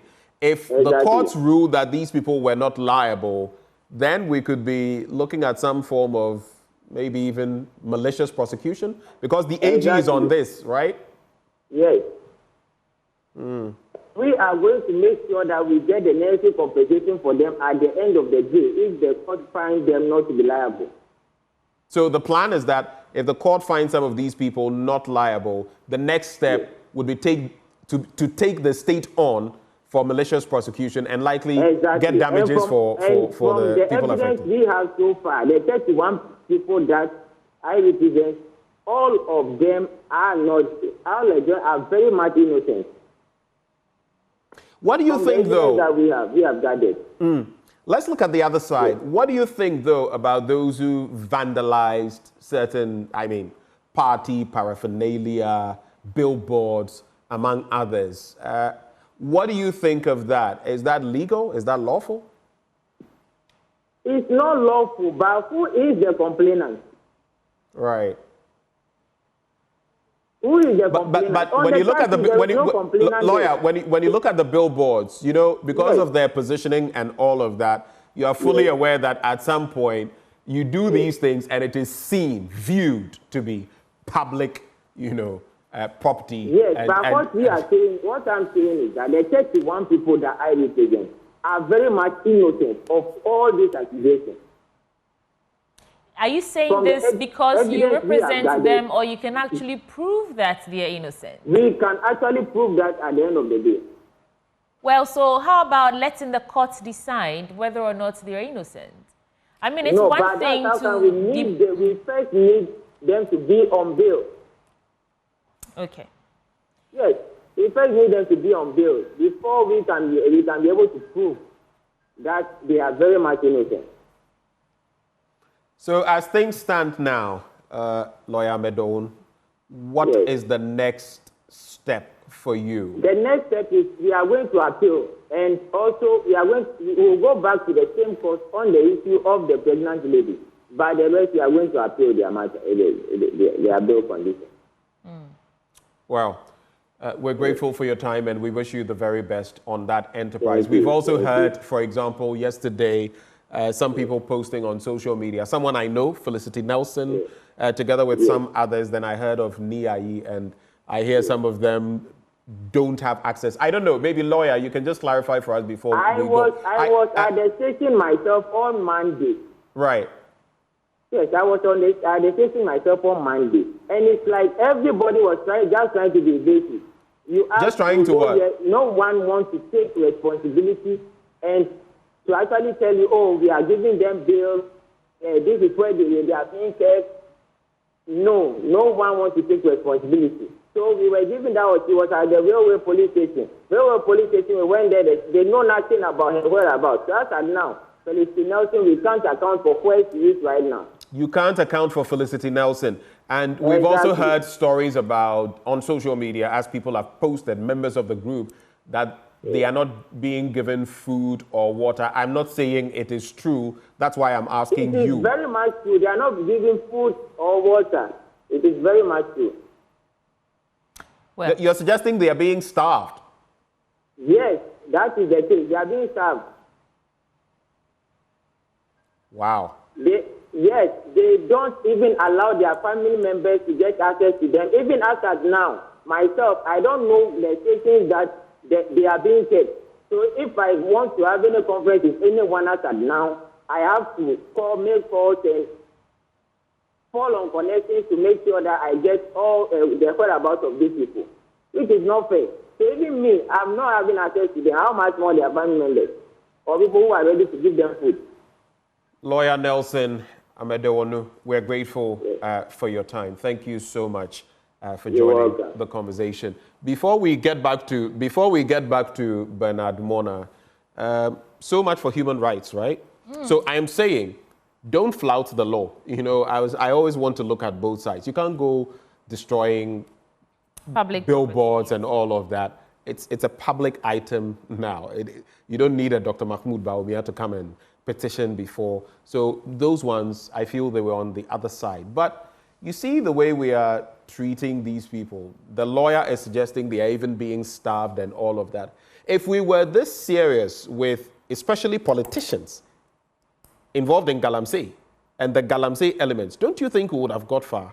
Look how serious we are with these young people. And I'm not saying that I support some of their actions, but I'm saying we are so vehement with this and even suggesting that, oh, prison cells, police cells, and so we have to take some of them to Nsawam and other places. If we were this serious about fighting Galamsey and fighting the known political actors in Galamsey, I think we would have won by now. But I guess it is what it is. We have Bernard Mornah back. Yes, we want to wrap up with Bernard. Bernard, so as we speak, what are your next steps of action?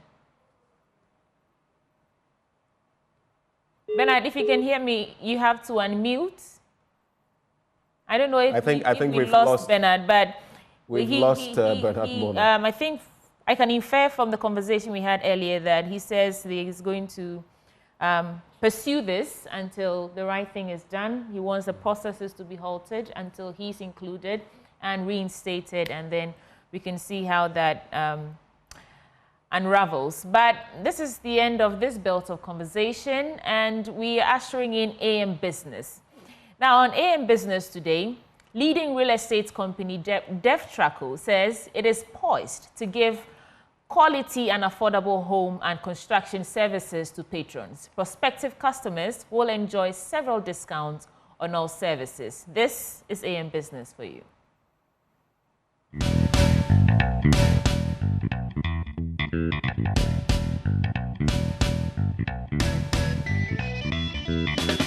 With a remarkable portfolio of properties that blend luxury and quality, DevTraco Group's developments stand out for their signature style, each expertly crafted with precision and artistry. Meet Eugene Techefio, the company's dynamic senior marketing associate. You're welcome to the group offices of DevTraco. My name is Eugene Techefio. I am the senior marketing associate at DevTraco. DevTraco is a well-known name when it comes to real estate in Ghana and beyond Ghana, and this is our group office. DevTraco Group comprises of a number of subsidiaries, and I'll start off with DevTraco Limited. DevTraco Limited is a very well-known name when it comes to affordable homes for the average Ghanaian, and we are the name behind properties such as DevTraco Courts at Tema Community 25 and DevTraco Villas at Tema Community 18. The other company in the subsidiary is DevTraco Plus, and like the name Plus suggests, there's a little extra. So that is for the individual who is looking for something with a little extra. So affluent homes in prime locations of Accra, like cantonments, like Airport Residential Area, like Laboni, like Roman Ridge. DevTraco Plus provides homes for the affluent individual. Then within the group, we have Fabrico. Fabrico is a name that is synonymous with quality construction projects in Ghana. Another company within the group is Talis, and Talis handles all property management, including general property management, including janitorial services, including security services, and so many more. Also in the group, we have Landmark Restaurants, and Landmark is the name behind big restaurants like Brasa in Laboni and also Milkbox Cafe, also in Laboni. And then we have the DevTraco Foundation, which is the not-for-profit arm of the DevTraco Group. The DevTraco Foundation is basically a CSR wing of DevTraco and caters to all our CSR projects within the group. So these are some of the things that we've done for the past 30 years plus. I'm sure you are wondering what's cooking. We'll get into it shortly. So this here is a model of our latest project, our sweetest project. It's called the Address. Now the Address is set to be the latest, the most visionary project, and it's going to set the standard, or let me say the benchmark for luxury real estate in Ghana. The Address is located at Roman Ridge. It's made up of 3 distinct towers, and each tower serves a unique purpose. The entire ground floor would be made up of retail spaces. So we'll have your restaurants, we'll have shops, and so many other amenities. The Address is a mixed-use development because it caters for everything that you would ever think of. So you have places where you can live, places that you can work, places that you can relax and have fun. I'll start off with the first tower, and this one is what we call the Vacation Tower. It's made up of studios, 1 and 2 bedroom units, and it's ideal for short stays. So the whole concept behind this is you get a unit and then we manage it on your behalf. So for those who are looking at things like Airbnb, or if you want to rent it out yourself or you want us to manage it for you, this is the ideal tower for that. Now the next one is what we call the residential tower, and that's the one in the middle. One unique thing about this beautiful tower is that it comes with private pools for residents. So the residential tower has its own set of amenities, and the whole idea is if you want to buy and live in yourself, then this would be ideal for you. And then we have the third tower, which is the hotel tower. Now this will be made up of an internationally branded hotel, and the whole idea behind this is a unique investment. For those of you who are looking to diversify your investment portfolios, this hotel investment is what I'll recommend for you. It's unique in the sense that you buy a suite or multiple suites and then we manage it for you. It's a completely hands-off investment product. Now, the Address comes with so many amenities like I mentioned. We have the retail spaces, we have a jogging trail, we have multiple swimming pools, we have an outdoor sports complex, there's going to be a chef's table, there'll be a private cinema, there'll be a limousine service for the hotel, there'll be a concierge service, there'll be a baggage room, so many things to make it the ideal place where you can live, you can relax, and you can have fun. This is the Address, located in Roman Ridge. Now we all know Roman Ridge is a very serene neighborhood. It's an ideal place to live in. It's not too far away from the city center, so you can quickly dash on to the office and get back to work after working, and get back home after working. And it's a very unique place. It's away from all the noise, all the hustle and bustle of the city. Roman Ridge is where the Address is located. This is the Address. You should make it your address.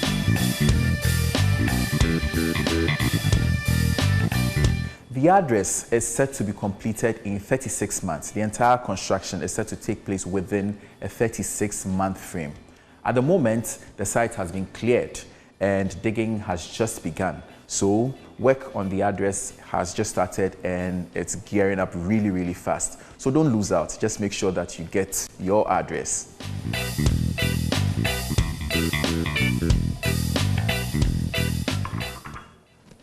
Aside from this beautiful project that we have here, if you want land where you'd build yourself, we have that for you, and that is DevTraco Woodlands.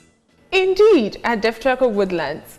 DevTraco Woodlands is a master plan gated city located at Dawenya, 1-minute drive from Central University. DevTraco Woodland is sitting on a 592-acre plot of land. We are selling it in phases. So for now, we are doing phase 1. With phase 1, we have 6 clusters. And within the 6 clusters, we are selling just 2 clusters for now. So we have Jude and Orchard. In Jude, we have a 70 by 40 plot size selling, and in Orchard, we have a 70 by 80 plot size selling. So when we talk about the amenities, we have the swimming pool, we have the tennis court, we have the clubhouse, we have football parks, and other amenities. And please visit our stand. Any client who visits our stand, we have some special offers for them.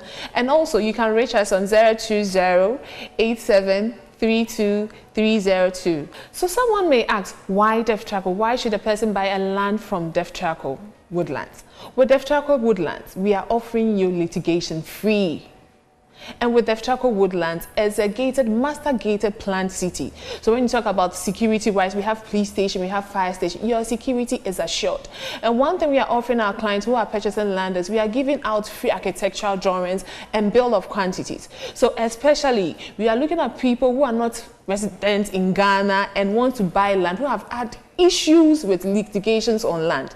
Of course, Deftraco Woodlands, we sell service plots. At Deftraco Woodlands, we have two types of service plots selling. We have the service plots, half plots, going for 70 by 40, and then we have a full plot, 70 by 80. At Deftraco Woodlands, we have all the amenities you can think of. Please visit our stand today. Thank you. Here's why you should invest in the address. Deftraco is a well-known and respected name in the luxury real estate industry. We have an amazing track record of delivering on all our projects. We are located in a prime location in Roman Ridge, which is serene and ideal for an investment of this nature. And the return on investment on any unit that you get at the address is phenomenal. It's something that you would love. If you want to get more information about the address or on any of our projects, you can visit us. We are located at number 7 Noy Fetreke Street in Airport Residential Area. Or you can call us on the number 027 000 0004. Or you can visit us on our social media platforms, Deftraco Plus, across all social media platforms. We are looking forward to seeing you at this year's EcoBank Joy News Habitat Fair. See ya!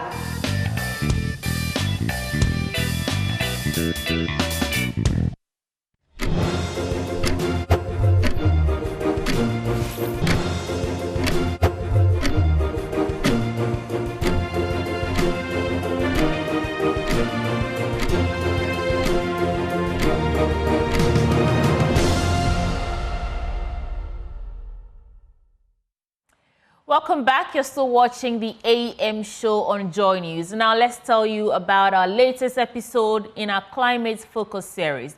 Today we are going to Dambai because a man in Dambai has founded Dream Village, a sustainable farming and training center to nurture the next generation of climate activists. Located near the Oti River, it uses eco-friendly housing, solar power and rainwater harvesting.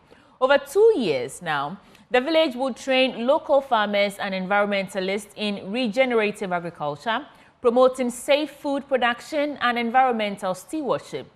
On our Climate Focus series today, Mahmoud Mohammed Nuruddin examines how this initiative supports climate change mitigation.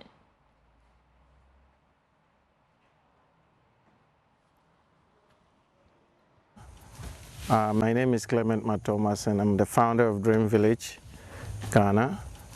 Our main objective is to provide a space where people can come and dream, farmers can come and learn about regenerative agriculture, and a place to gather also the youth to empower them on agriculture skills as well as to become a nature activist. Clement Matomasin is overseeing the village garden while other workers engage in various tasks to maintain productivity. Structures at the village are from mud-based construction materials such as earth and thatch, which are cost-effective and can sequester carbon dioxide from the atmosphere over time. The walls can also act as carbon sinks, storing carbon and preventing it from re-entering the atmosphere, thereby helping to mitigate the impacts of climate change. Clement says embracing locally sourced materials enables communities to reduce their carbon footprint associated with construction, a key principle underlining his Dream Village initiative. So with regards to our housing system, we deliberately choose to build our houses using local materials. Indigenous architecture has been with us for generations, and some of this architecture have very good backgrounds behind them, why they build our architecture that way. For instance, the round huts help harness energy within the housing system so that at least energy, positive energy, will keep staying within the housing. roofing it with thatch is available material, so it helps to sustain it. Instead of burning the bushes, we have the thatch that is being harvested to roof the houses. Materials from the soil are also easily available, so you can, within a space of 10 days, build a nice hut to stay in, which is for sustainability reasons or for affordability reasons, is easily doable by the local communities. This is one of the sustainable housing system that experts say can mitigate the shattering effects of climate change. Temperatures are rising across the world, and this kind of building is good for people living in hot areas like Ghana. This building has actually helped, and it is a strong and durable building. Why? Because the thickness of the wall is thick in such a way that it gives resilience to any thermic, or is very strong and good for thermic performance. When it comes to the climate, it's very good because why? We don't use zinc, we don't use foreign materials, iron rods, so it does not allow heat inside it. So during the rain season, it's warm inside, and during the dry season, it's very cold inside. It regulates its room temperature by itself. So we try to promote it in this generation where many young people are looking up to build very expensive and complex housing. We try to promote the use of indigenous housing and materials. So we do the thatch huts, which is one of our main building technologies that we use working with the local communities. We also use Nubian vault architecture, which comes from the Nubian communities in Egypt. Solar panels installed at the Dream Village provides a consistent power supply sourced from the sun. With the installation of solar and wind, for instance, we have abundant sunshine in the country. So it's quite unfortunate that we are not harnessing the power of this solar or the power of the sun in order to power our gadgets. So with regards to water, we have different types that we prototype. We look into rain harvesting. We don't lack enough rain in the country. We have a lot of rain in this country.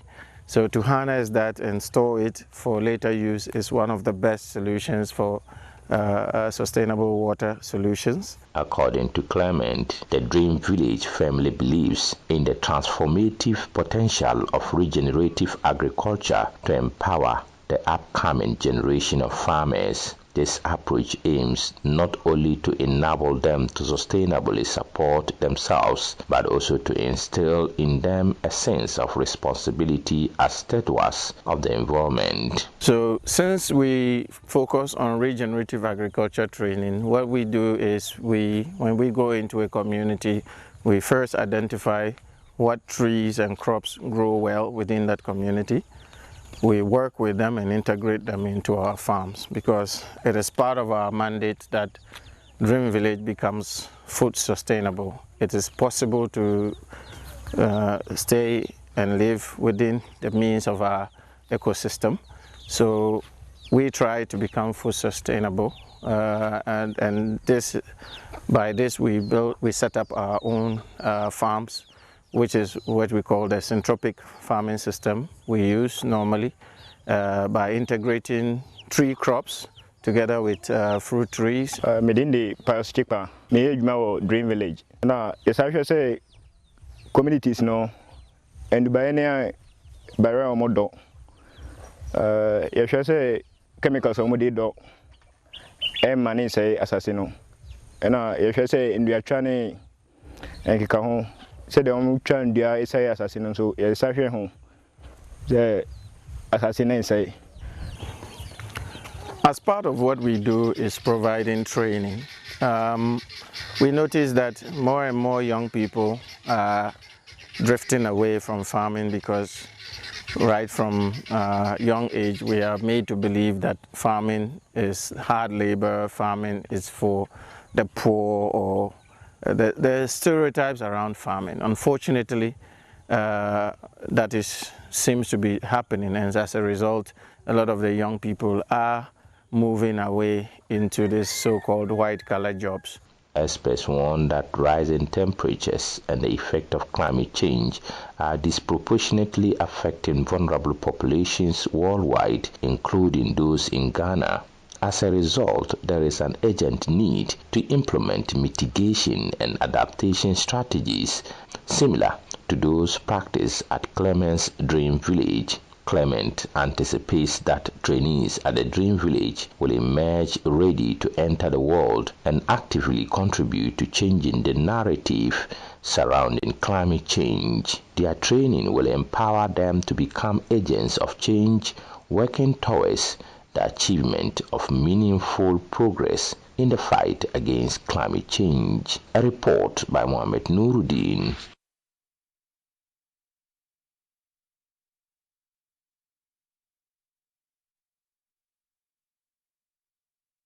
I think the highlight of the report for me was that white woman digging and going at it.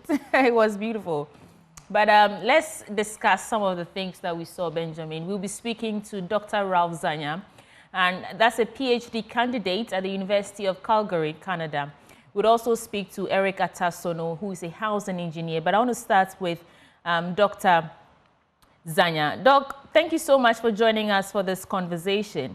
How do you, I mean, the story already captures how beautifully that this dream village in Dambai is revolutionizing the sustainable farming and housing sector. But how do you see the concept of regeneration transforming Africa's approach to tackling climate challenges? Okay, good morning, and thanks for having me on this platform.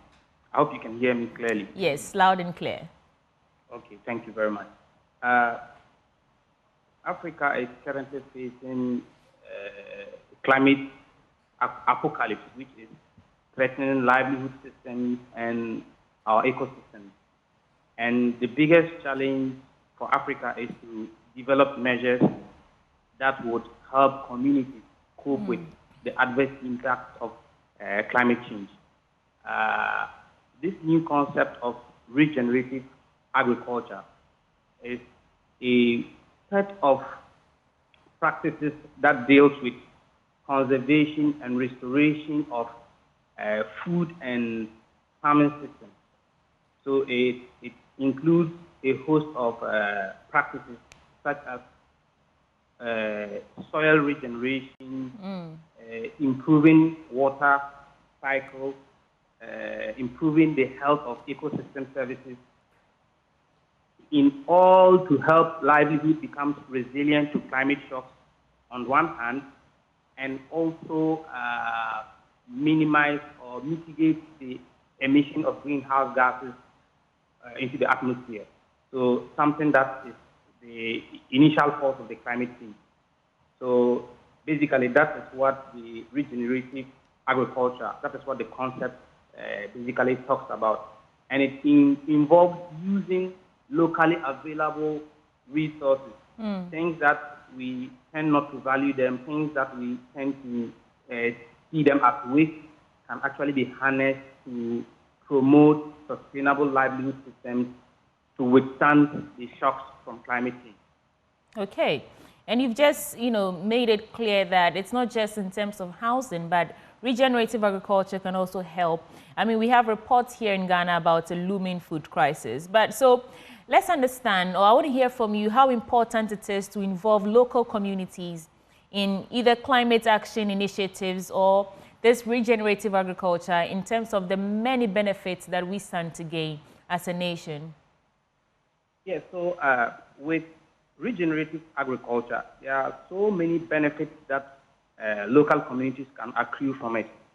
First of all, when you are able to utilize the resources within your vicinity, then it minimizes the cost of buying inputs that are expensive.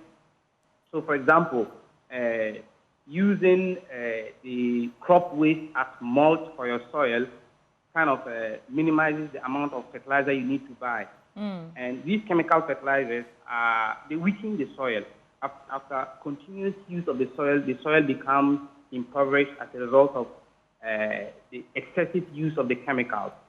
So using locally available and organic waste to boost or revive the fertility of the soil is something that can reduce the vulnerability of local communities to climate shock. And you see, many people, many farmers in the rural areas find fertilizer to be expensive, and they are not able to use fertilizer because they don't know this new concept that can be very helpful to them.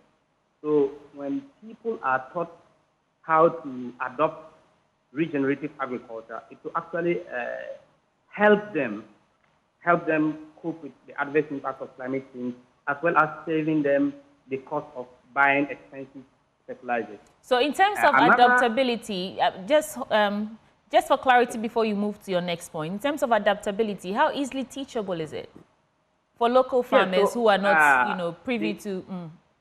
The adoption of regenerative agriculture varies from context to context. So the resources available in one region may not be the same resources available in one region. Right. In terms of the tree species, the plant species, and the locally available raw materials.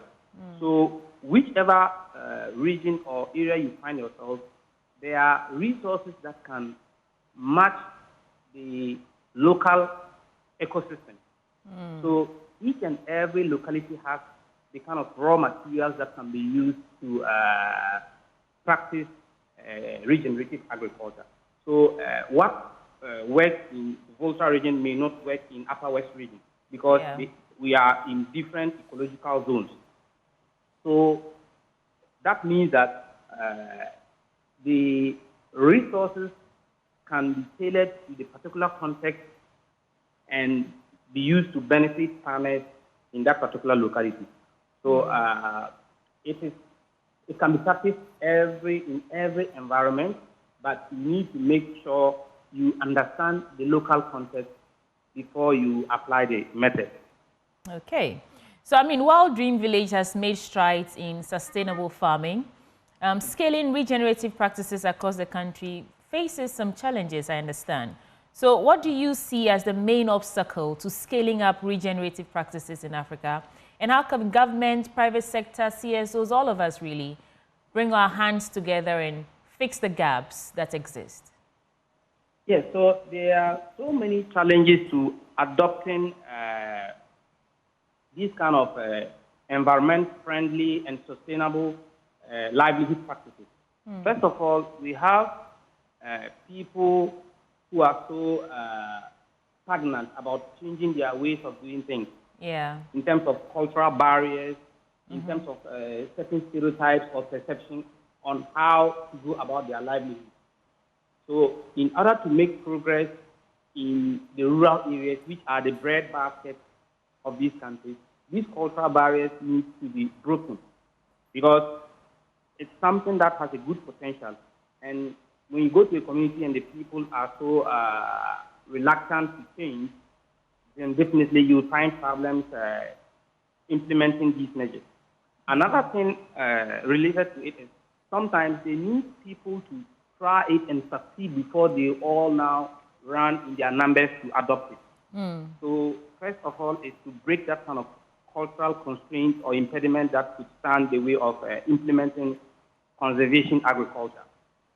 The next challenge could also be is that the practice of conservation agriculture is not cheap.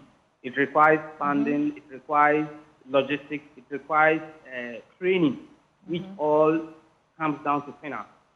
So within the government, when resources are available or they can get support from NGOs or international organizations, that could help kickstart the program on regenerative agriculture, and then it will grow to become widespread. And also, some of the organizations, farmer organizations here are not well, like their organizations are poor. So it becomes very difficult for them to come together to benefit from loans or support. For example, you might see a farmer group and they are not well organized to be able to present or submit a collateral to take a loan. So all these are constraints that could stand in the way of implementing conservation agriculture. Okay. And the next problem I also find is infrastructure. And one of the pillars of conservation agriculture is water harvesting. So, in Ghana or in West Africa, for example, our rainfall pattern is so variable. Sometimes people talk about not having enough rain, which I don't think is so. The problem is the distribution of the rain. The rains do not come at a time that the crops would be able to grow well. So it would just perhaps come at once, which would cause destruction or delay. But if you look at the average measurement of any year's rainfall, you see that it is good for crops to thrive, but it is the distribution. Now, when you have a good water harvesting system, after the rainy season, people can still grow crops through irrigation. Yeah. So infrastructure is very key to promoting conservation agriculture in Ghana, particularly in the dry season where there's a lot of idling. People don't do work. And some may resort to migrating to southern Ghana, especially from the north, to do menial jobs and then come back when the season starts. So all these infrastructure we are talking about will help people provide food to secure this country all year round if the infrastructure needed is put in place. Okay. So you're talking about lack of infrastructure, changing the mindset of laggards or people who are just slow to catch up with what's new. I mean, making changes in terms of regenerative agriculture and all that. Right before I let you go, I just want you to help me paint the picture of how crucial it is to foster activism at the grassroots level and what role we as young people can play in shaping Ghana's future, our future climate action agenda. Yes, so fostering activism in regenerative agriculture and other environmentally sustainable practices is key, because if you want something to be upscaled and adopted widespread, people need to see the benefit of it. Just like the case in Dambai, where they created a sustainable village to pilot this regenerative agriculture and other sustainable practices. When that could be a footprint that a lot of people can learn from. So after mounting it in Dambai, they could also try it in a different region, and then it goes on and on. In that way, people would see the benefit, people will see the importance of how this concept is, and the rate of adoption would be great. And this is very important because the youth are more or less like the link between the older generation and the next generation. And with the era of internet and social media, these things can be made to these things can be disseminated to different parts of the country for people to learn from. Yes. And then also, there's this project called the Green Africa Youth Initiative. It's a youth hub that is engaged in tree planting and other environmentally sustainable activities. They could also be used to educate people, educate farmers in all the rural areas and the food-producing regions to understand the importance of regenerative agriculture, the benefits it comes, and how it protects their environment from degradation and environmental decline. So this is something. But last that I would like to add is that when the youth are engaged in activism to promote sustainable agriculture or regenerative agriculture, it has a stabilizing effect in the sense that you would see that currently West Africa is so volatile. Neighboring countries are having conflict issues. And the biggest driver of this insecurity is lack of jobs. So with regenerative agriculture, when the youth are engaged in livestock herding, farming, dry season irrigation, it's a source of livelihood that would take their mind away from engaging in criminal activity. Right. So the stabilizing effect is something that is very important that government needs to look at it.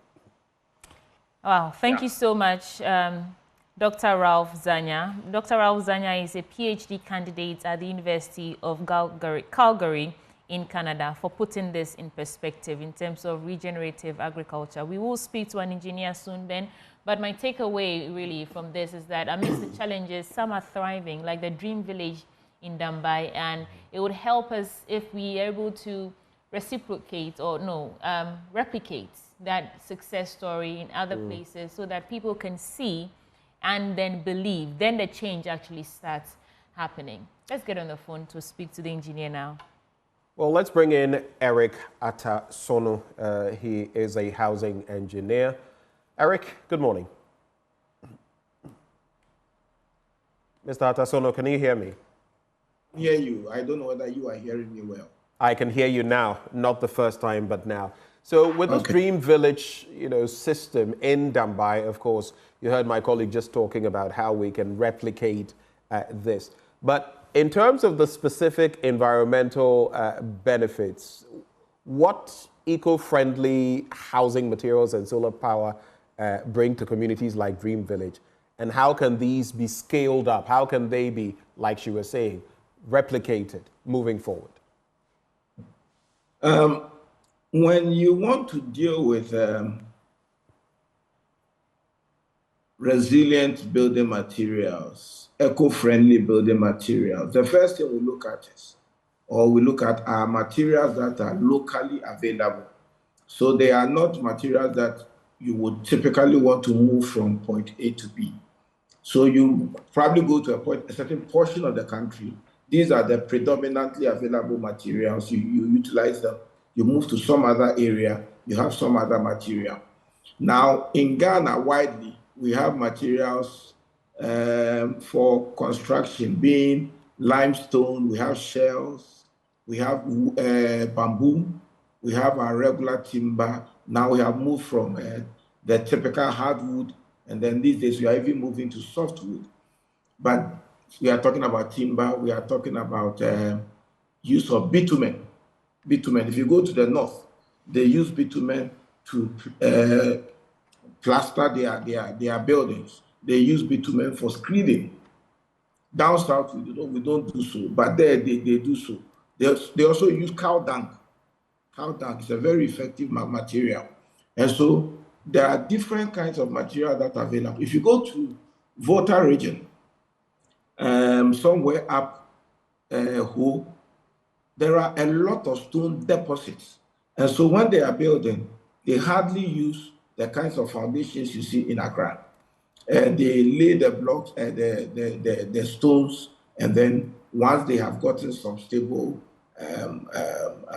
what you call foundation, then they build the structure on top of it. So materials vary from location to location. And what we need to be doing will be to take advantage of what material is predominantly available in a particular area and utilize it.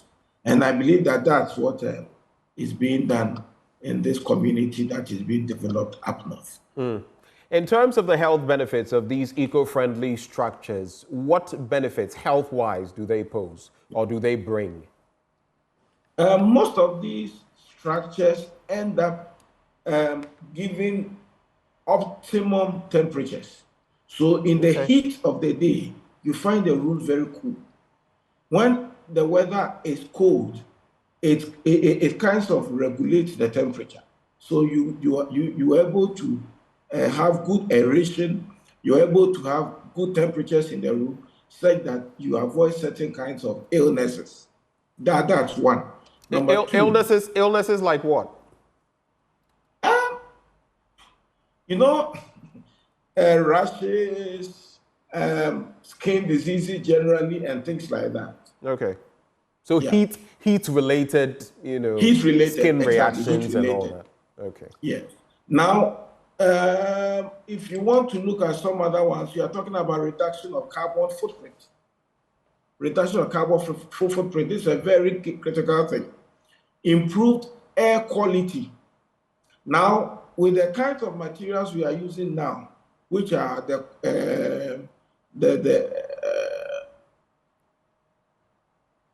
what we are known to be using in Accra, let me be very simple. We end up affecting the air quality that we have around us. And over time, it has a great impact on the carbon footprints as we have. It reduces energy consumption. And we know the problems that energy creates for us in the long term. And then we have reduction in general waste. Reduction in general waste in construction, because you are using materials that are readily available within the community. The gentleman who just went off was talking about using laterite, using earth blocks and bricks. These are materials that are readily available. There are communities in Accra here. There are communities in Accra here that previously were constructed fully with concrete blocks, with earth blocks. But today, if you go there, you will not find them. I'll give you an example. If you go to University of Ghana, they used to have bungalows that were constructed with earth bricks. University of Ghana, towards the south end of the campus. And you look at those buildings, you will not know that they were built with earth bricks. But they are very neat, very neatly constructed. And they are there. You and I will want to sleep in any day. But anytime we talk about earth construction, our minds go to the kinds of buildings that are almost dilapidated in our villages, mud huts, and so we think that they are unattractive. If you go to Achimota, there's a whole community there behind Achimota School. It's a whole community. All the buildings are mud, earth constructed buildings, and they've been there since 1924. And people are still living in there. So these are very interesting. These are very interesting dynamics, and it also brings me to my next question: cost effectiveness. These materials you talk of, they are also cost effective, right? What can you tell us on that? All right. So in construction, in housing, when you are talking about cost, we have cost, initial cost, and then we have cost in use. Cost in use is in the long term, maintenance and all of that. So if I build a house today, it costs me X amount of money. Over the period of the lifespan of the building, it will cost me so much to maintain. I put the two together, and then I determine whether the building is expensive or it is not. When you look at these locally available building materials or eco-friendly building materials, initially, the cost is slightly lower than the ones that we have adapted ourselves to. But if you look at it in the long term, it even gets much more cheaper to maintain. The challenge we have had is the way we utilize the material, the workmanship, and some of the technologies that must go in, so that over the long term, we do not have issues with maintenance. Maybe I can give you a very one example that comes to mind. When we use earth blocks, for example, it is advised that the eaves of the roof, the overhang, is made a bit longer. Why? So that we are able to protect the walling of the surface of the wall against ingress of water seeping into the wall and then gradually creating a problem for it. So if you use earth blocks to construct a building and you give it the regular overhang, you are likely to create a problem for the building. And so the people who are building these things, most of them are used to the very adapted materials that we have in the system, and then they go and build this one. And so they carry the same technology to that one. and create a problem. And so we would encourage ourselves to use more and more of these locally available materials. But in doing so, we need to factor certain things into it so that we build it right, we build it well, using the right technologies, then it will last. And that is how come we are built in 1924, like I said, behind Achimota School. And they are standing and people are living in and they are happy. So there are financial incentives in there as well. Once you follow the right principles, once you get it right during and post-construction. Certainly so, please. If you look at the question of sustainability and social responsibility in housing, my question then would be, how do these sustainable housing projects like Dream Village demonstrate social responsibility? And if I may add, how can developers balance sustainability with that other need to provide affordable housing? We know that one of our banes has been providing affordable housing. Affordable housing in Ghana is not affordable, at least not to the average man, and even in some cases, not to the middle class. What is your take on that? I think that what our friends up north are doing is fantastic, and we need to encourage them any way we can. When I say we, I'm referring to those of us who are in the built environment as professionals. I'm referring to the states through its agencies, the ministries, the departments, the agencies. We all need to encourage it. And beyond it, we also need to put in place systems that would encourage. It could be tax rebates and all kinds of incentives that the state can offer. I see. One of the challenges we have had in improving some of these things or in introducing some of these things has been the fact that people will tell you, if this is good, how come the state is not adapting to it? If building earth block structures is good, why is the ministry not building it where they have opportunity to build bungalows or school blocks or whatever? And so I think that we all need to encourage ourselves. If we were going to build houses for government officials, government bungalows, and we would utilize some of these, and people see it, and they know that this building sitting there, 3-bedroom facility, is costing X amount of money, as compared to if you use these other adapted materials, it becomes a bit more real to the people. But as it is now, it's more like we are saying it, but we are not doing it. And that is why I'm excited about what our guys are doing up north. At least it brings some tangibility to the fact that it is doable. Affordable housing is doable if we use the right materials. Some years ago, I used to work with an NGO in Ghana. It used to be it was an American NGO. It's no longer operating, Habitats for Humanity. And we were building houses that people could pay with 6 months of their salary. And those houses are still dotted all over the country. We built over 7,000 of those houses all across the country, and they were very affordable. And so affordable houses, it is possible.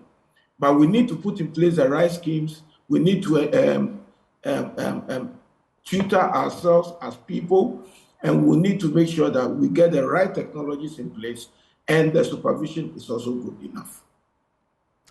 Finally, I'd like us to, or maybe my penultimate bid to you, I'd like us to look at policies, regulations, frameworks that maybe are needed. You've already spoken about how tax rebates and others could be given to some, groups to sustain such initiatives. What policies and regulations need to be implemented to encourage this eco-friendly lifestyle, this eco-friendly way of putting up houses, of living, basically? The first thing is that for us as professionals, for our state institutions, for our educational institutions, we need to begin training people in the use of locally available building materials. That's one. We should not only be looking at these adapted materials. We should also begin teaching and training how to build using these locally available building materials. That's one. Two, how to store the materials, how to use the materials. The issue of land is key. When it comes to affordable housing and some of these things, the question of land is important. We know how land is usually very expensive. And so if we can have land banks that governments, chiefs will release to some of these people, they will be able to utilize it and it will bring down the cost of our construction.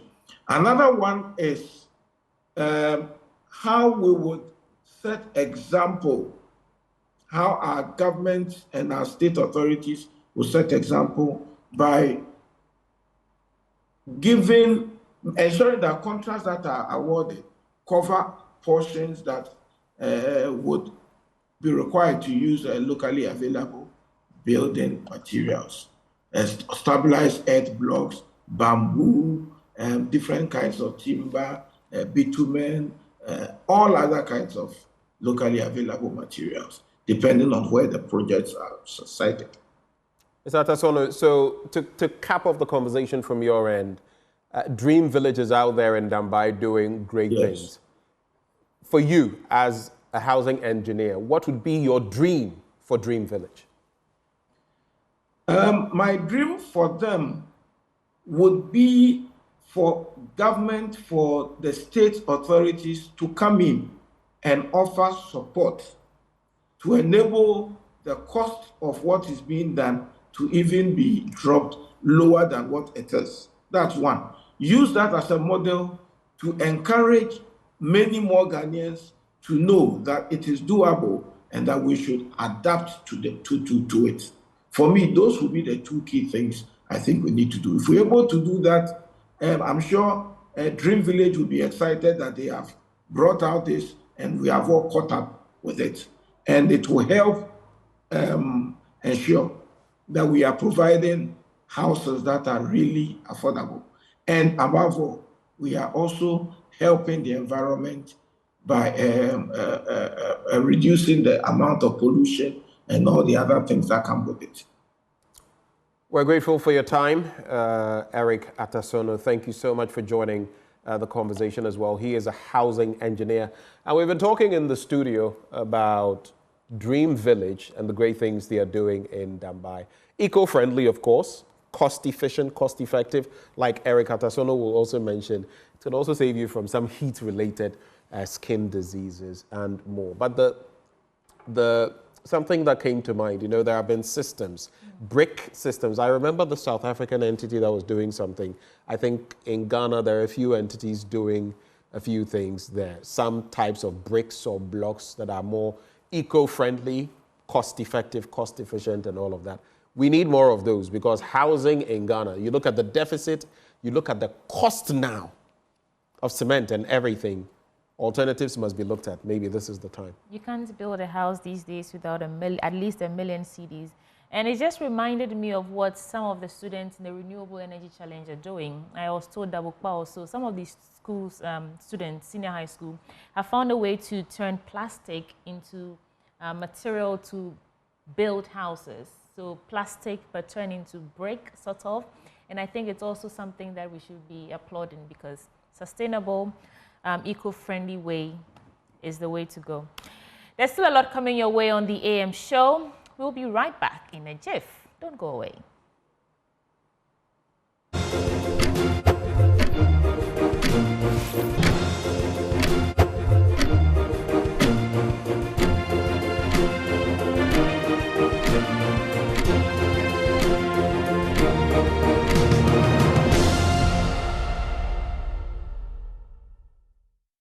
You are still watching the AM show. Now, for our next belt of conversation, the Ghana National Chamber of Commerce and Industry is proud to announce the 4th edition of its prestigious Chamber Business Awards, scheduled to take place on Friday, September 27, 2024, at the Accra International Conference Center.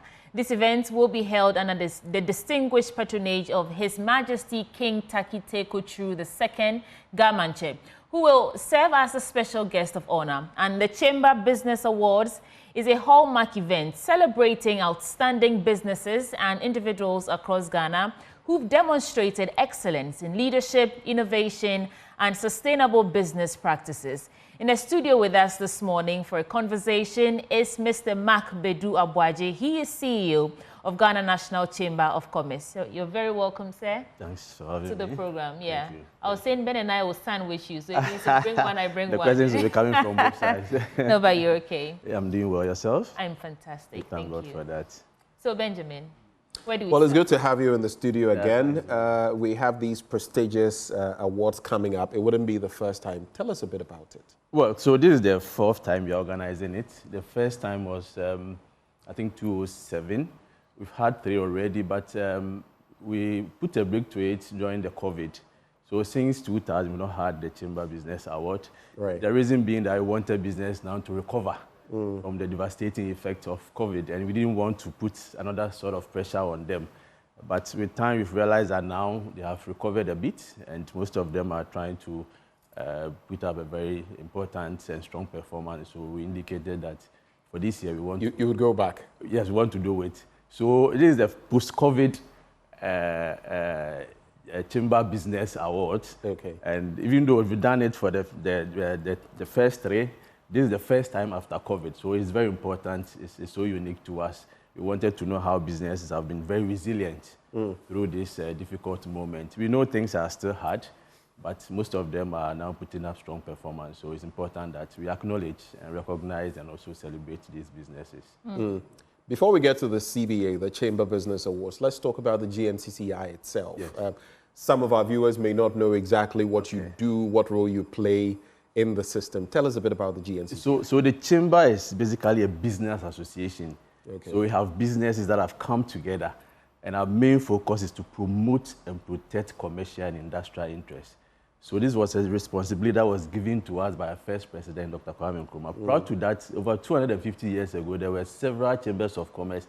And what they were using then was just to promote export of raw materials. But the first president thought it wise that there should be a voice for the business community. So the chamber represents the voice of the business community in Ghana. So you've seen us, we've done a lot of advocacy. I've been here several times to discuss a number of issues. One of our key rules actually is to ensure that there is a right and conducive environment for businesses.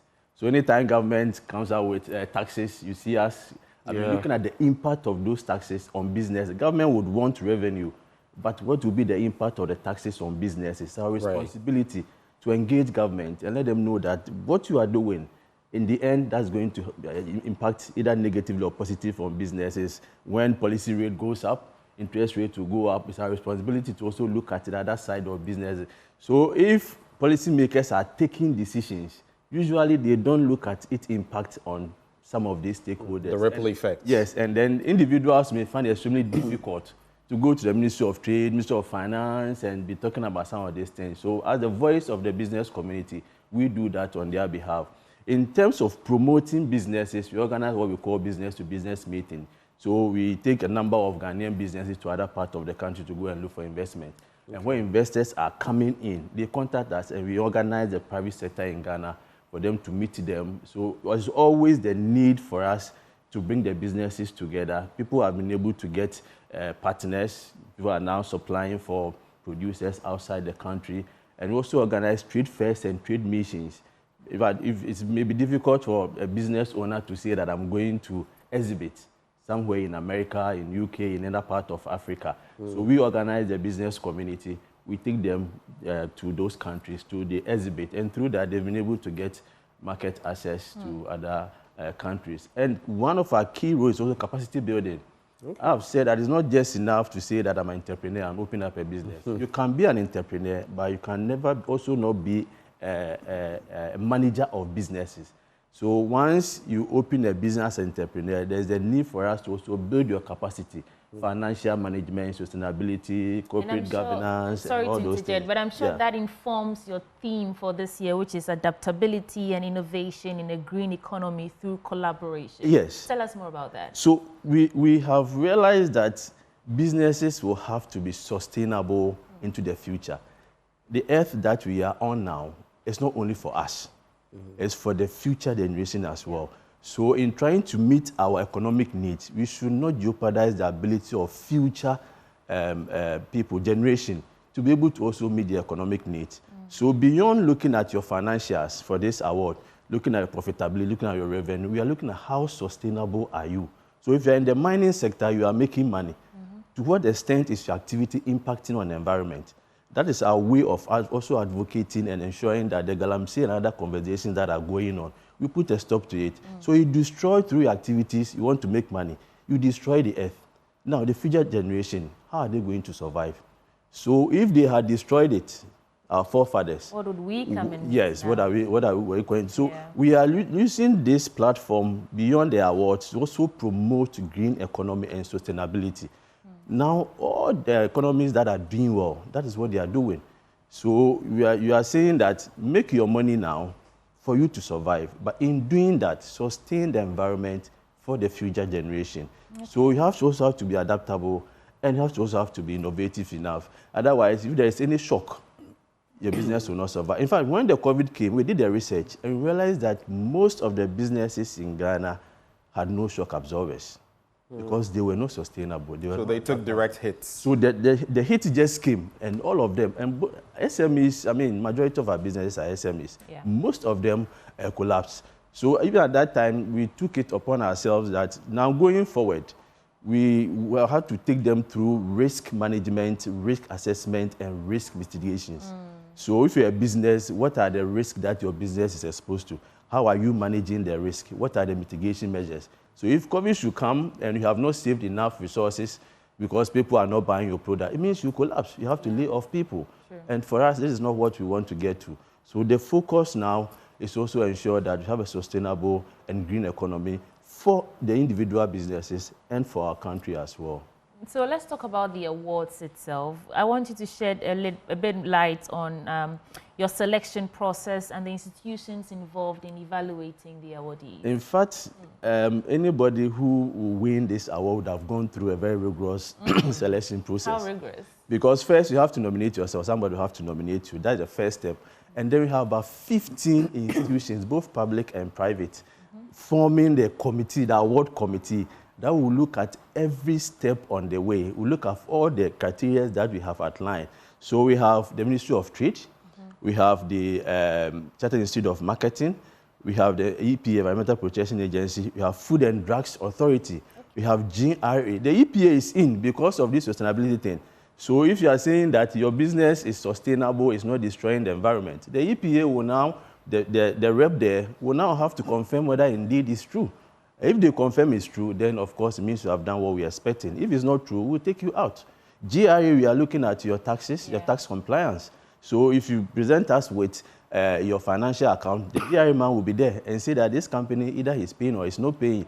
And you have Institute of Chartered Accountants to check that the financials you are presenting to us meet international standards. So you don't go and sit somewhere, hide somewhere and say that I've prepared an audited account. They will have to check for us. So it's a very rigorous process, and any company that will come out of this, of course, the chamber can stand anywhere and vouch for your credibility. Then I would say very rigorous indeed, because if you have to check all these institutions, yes, have to check about 12. You have GIPC. If you are doing an investment, you have GIPC in there. Ghana, you are saying you are exporting. Ghana Export Promotion Authority is in there. So I mean, you have to earn it.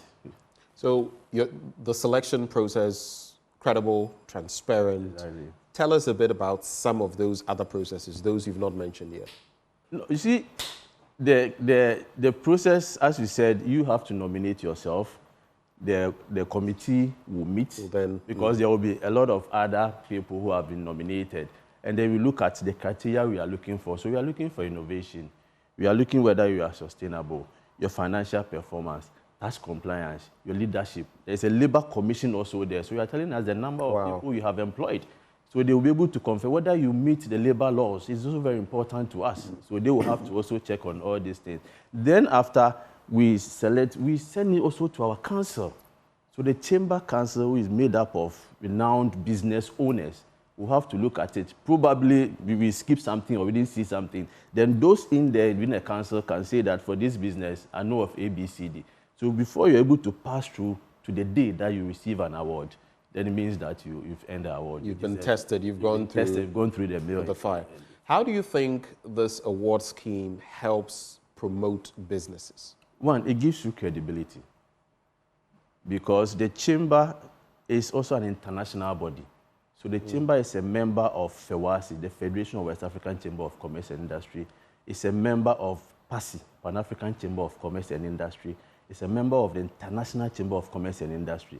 So just being a member of the Ghana National Chamber of Commerce and Industry automatically become a member of all.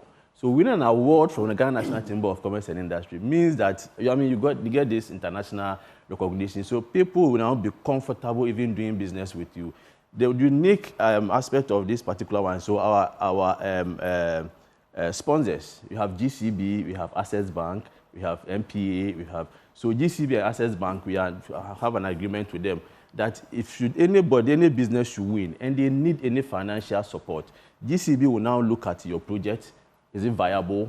Is it something we want to go in? So we now have access to these banks if you need money. So your credibility is assured. The chamber can also vouch for you. You are transparent. People will now be willing to do business with you. And once you put it out there, Joy News is talking about it. It means that you also have the leverage. The promotion and all those things. Comes through. Yeah. I see the government chair is honoring the event. Yes. So apart from seeing him up close, what should attendees and awardees expect at the award ceremony? Well, so we are expecting about 500 businesses, people from the diplomatic corps, because we will deal with the embassies, the high commissioners, and they will be coming. And also there are other government dignitaries now will be coming. So we create a big platform for networking. Yeah. And for businesses, networking is key. Your networking will determine how far you can go. So we create that platform for it. So you don't have to miss it. In fact, the government, I'm very happy he's coming. We know how he cherishes transparency, adaptability, innovation, and also promoting the green economy as well.